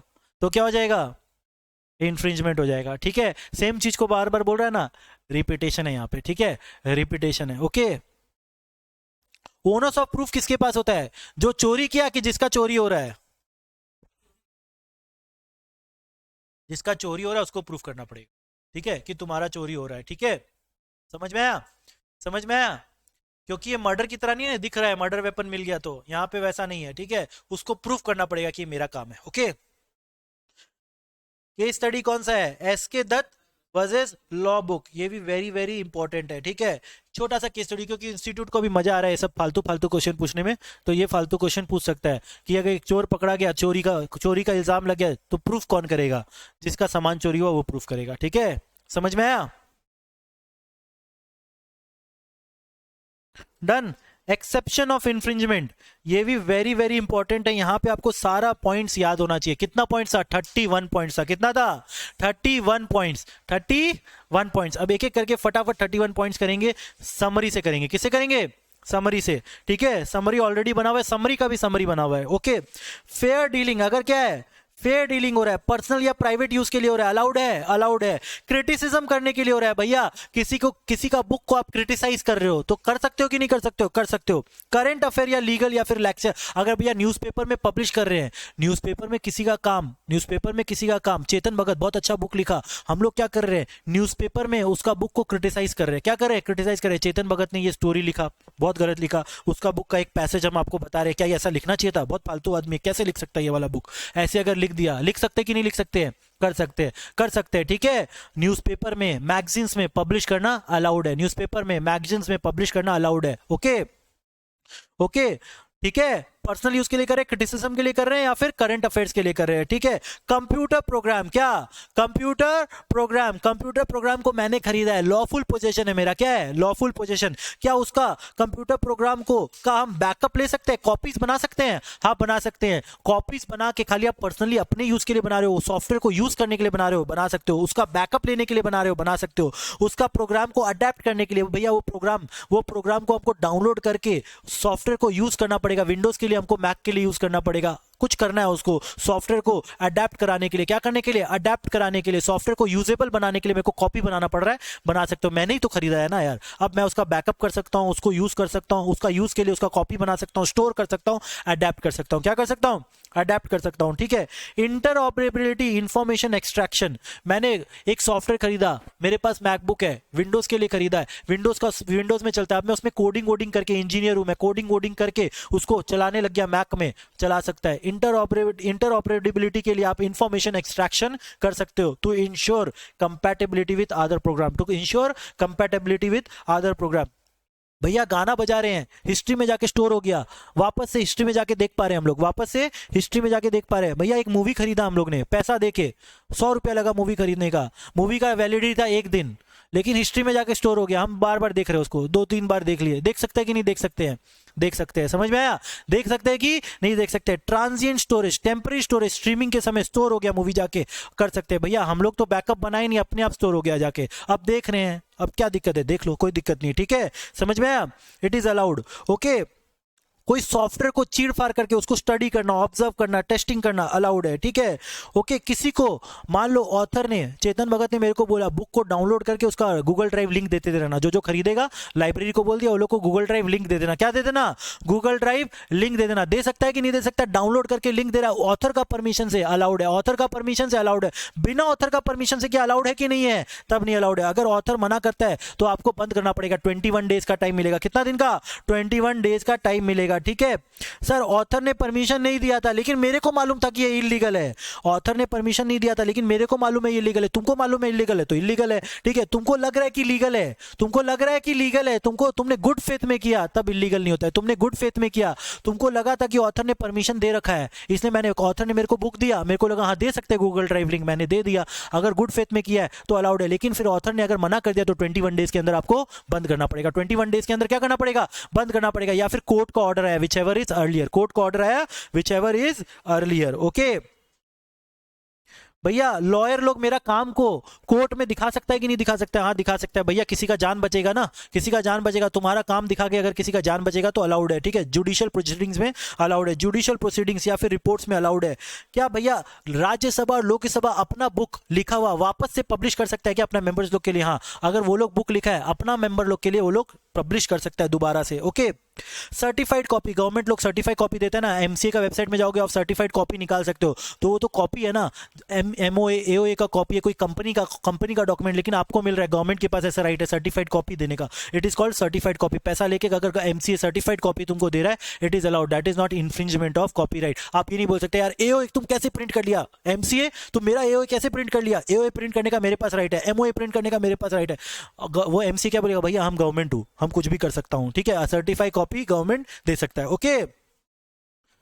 Public recitation of an extract, small extract, क्या मैं पब्लिक रिसाइट कर सकता हूं कोई भी पोएम को, किसी दूसरे का पोएम, क्या मैं पब्लिक में जाके रिसाइट कर सकता हूं, स्मॉल एक्सट्रैक्ट, पूरा पोएम नहीं रिसाइट करके मैं छोटा सा पंक्ति रिसाइट कर सकता हूं कि नहीं रिसाइट करता हूं, कर सकता हूं ना, कर सकता हूँ ना, कुमार विश्वास का पोएम यहाँ पे गा सकता हूँ ना, मैं गा सकता हूँ पब्लिकली, मैं रिसाइट कर सकता हूँ किसी स्मॉल पोएम को, पैसेज को मैं रिसाइट कर सकता हूँ, लेकिन स्मॉल एक्सट्रैक्ट, खाली स्मॉल एक्सट्रैक्ट, ओके। लेकिन अगर मैं तुम लोग को रिसाइट करके पैसा लूँ, भैया पैसा दो पैसा दो पैसा दो पैसा दो, तब गलत हो जाएगा, कमर्शियल हो जाएगा। तब क्या हो जाएगा? कमर्शियल हो जाएगा। एग्जाम में क्वेश्चन पूछेगा तो ध्यान से रखिएगा, अगर पब्लिक रिसाइटेशन हो रहा है, पब्लिक रिसाइटेशन हो रहा है, it should not be for commercial purpose, should not be for commercial purpose.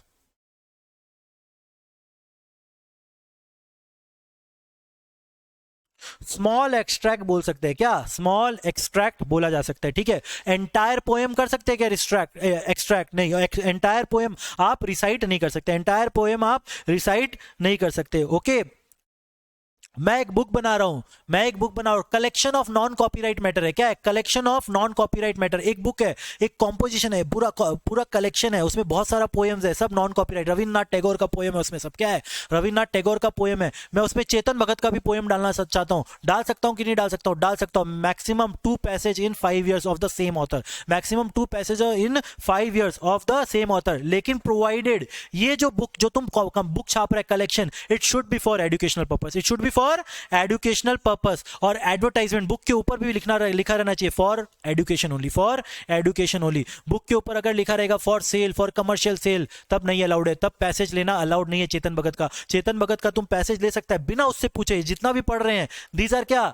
Exception, these are what? Exception to infringement, exception to infringement में बिना पूछे कर सकते हैं सब काम। तो बिना चेतन भगत से पूछे तुम 2 पैसेज उसका डाल सकता है, लेकिन वो बुक अगर एजुकेशन के लिए, अगर नॉन एजुकेशन के लिए, तब नहीं डाल सकता, 2 पैसेज भी नहीं डाल सकता of the same author in 5 years.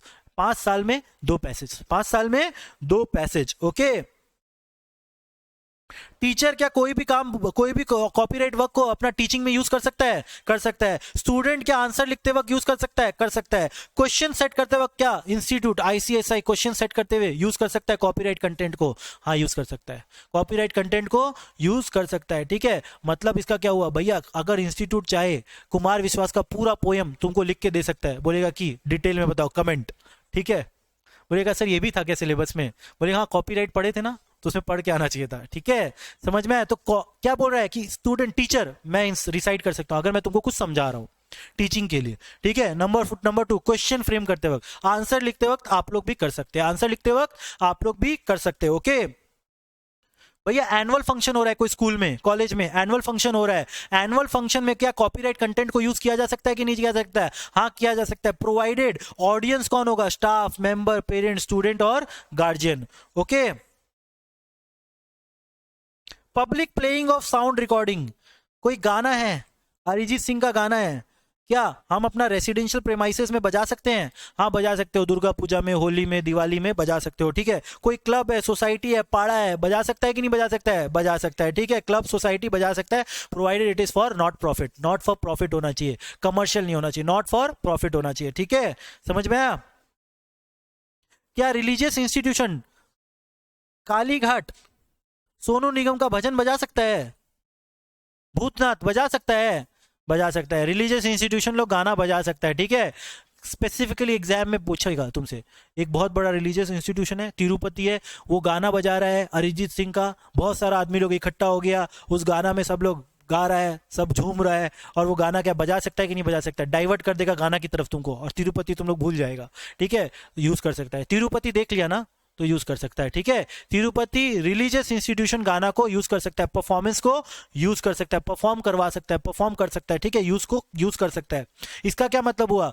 कोई दूसरा आदमी को बुला के तुम अरिजीत सिंह का गाना भी बजवा सकता है, अरिजीत का गाना गवा भी सकता है, ठीक है। समझ में आया? भजन करने वाला लखा सिंह आके गाना भी गा सकता है, ठीक है। समझ में आया?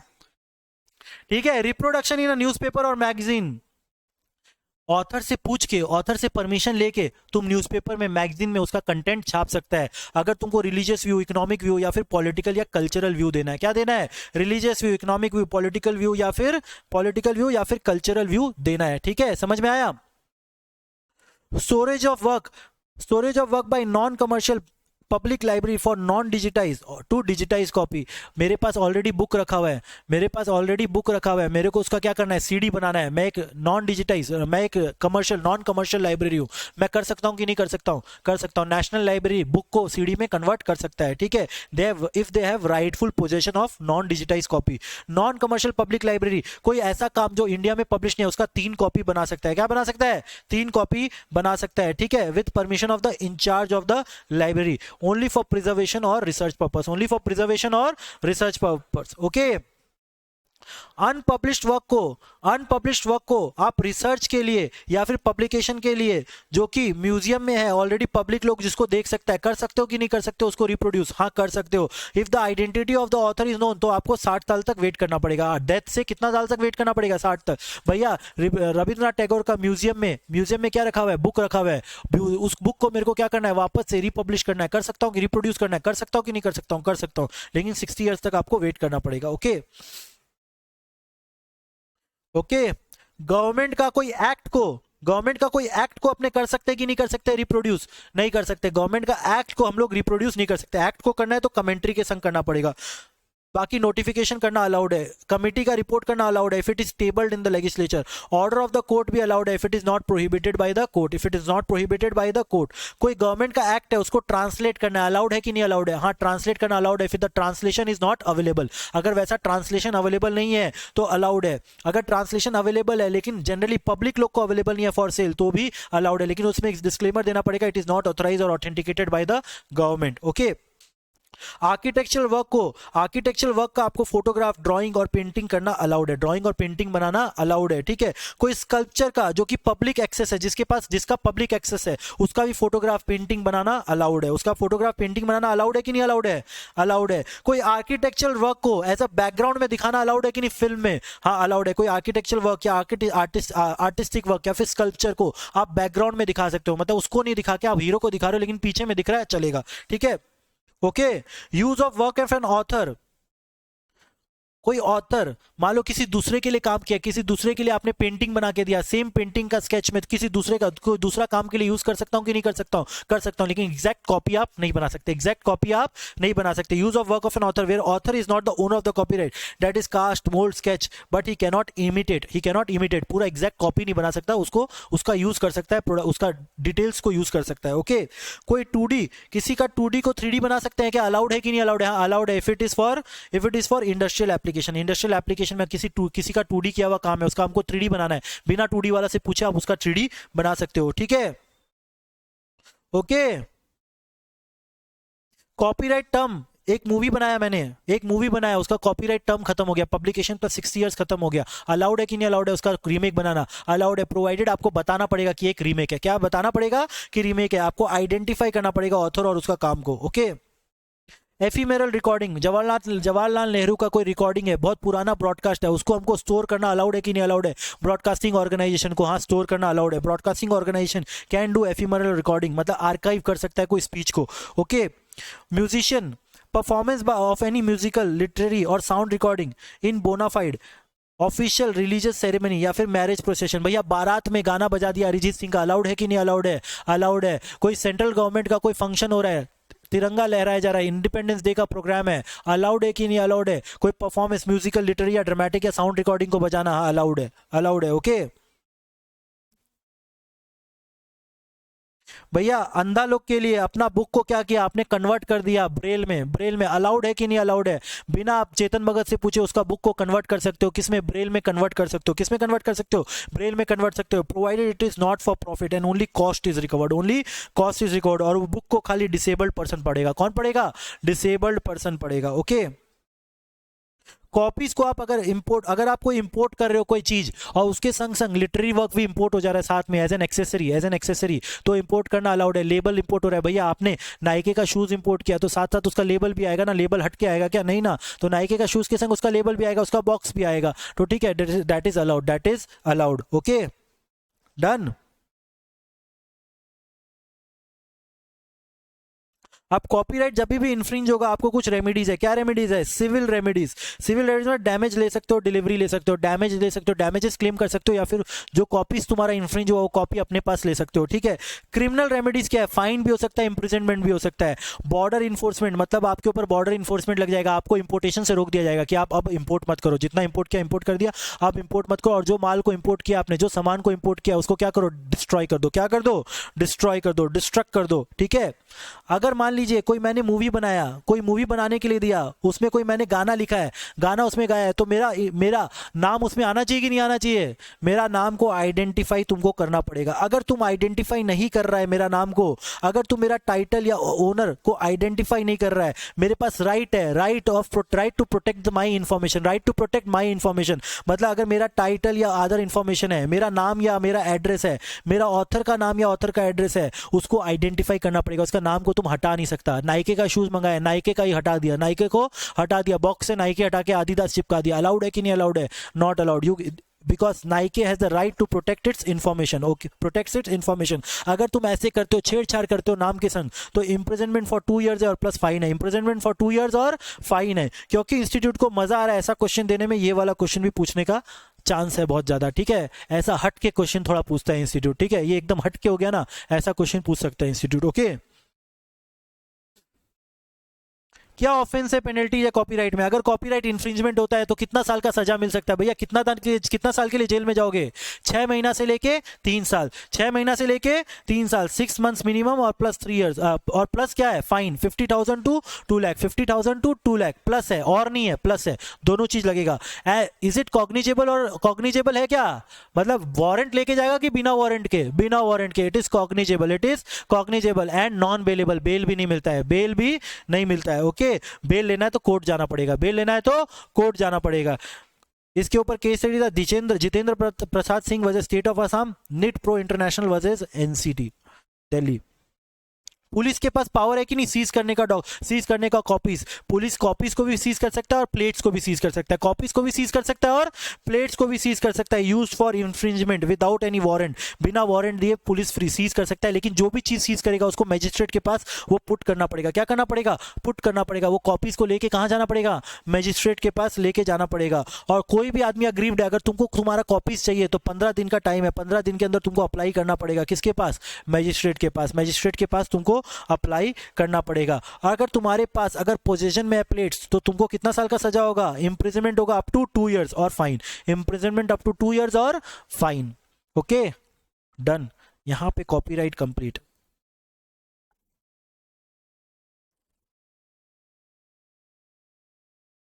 Okay done. So thank you very much, thank you for watching this session. चलो, आई होप क्लियर हुआ होगा, एकदम अंडरस्टैंडिंग हो रहा होगा कॉपीराइट का, पूरा कॉपीराइट समझ में आ गया होगा, ओके।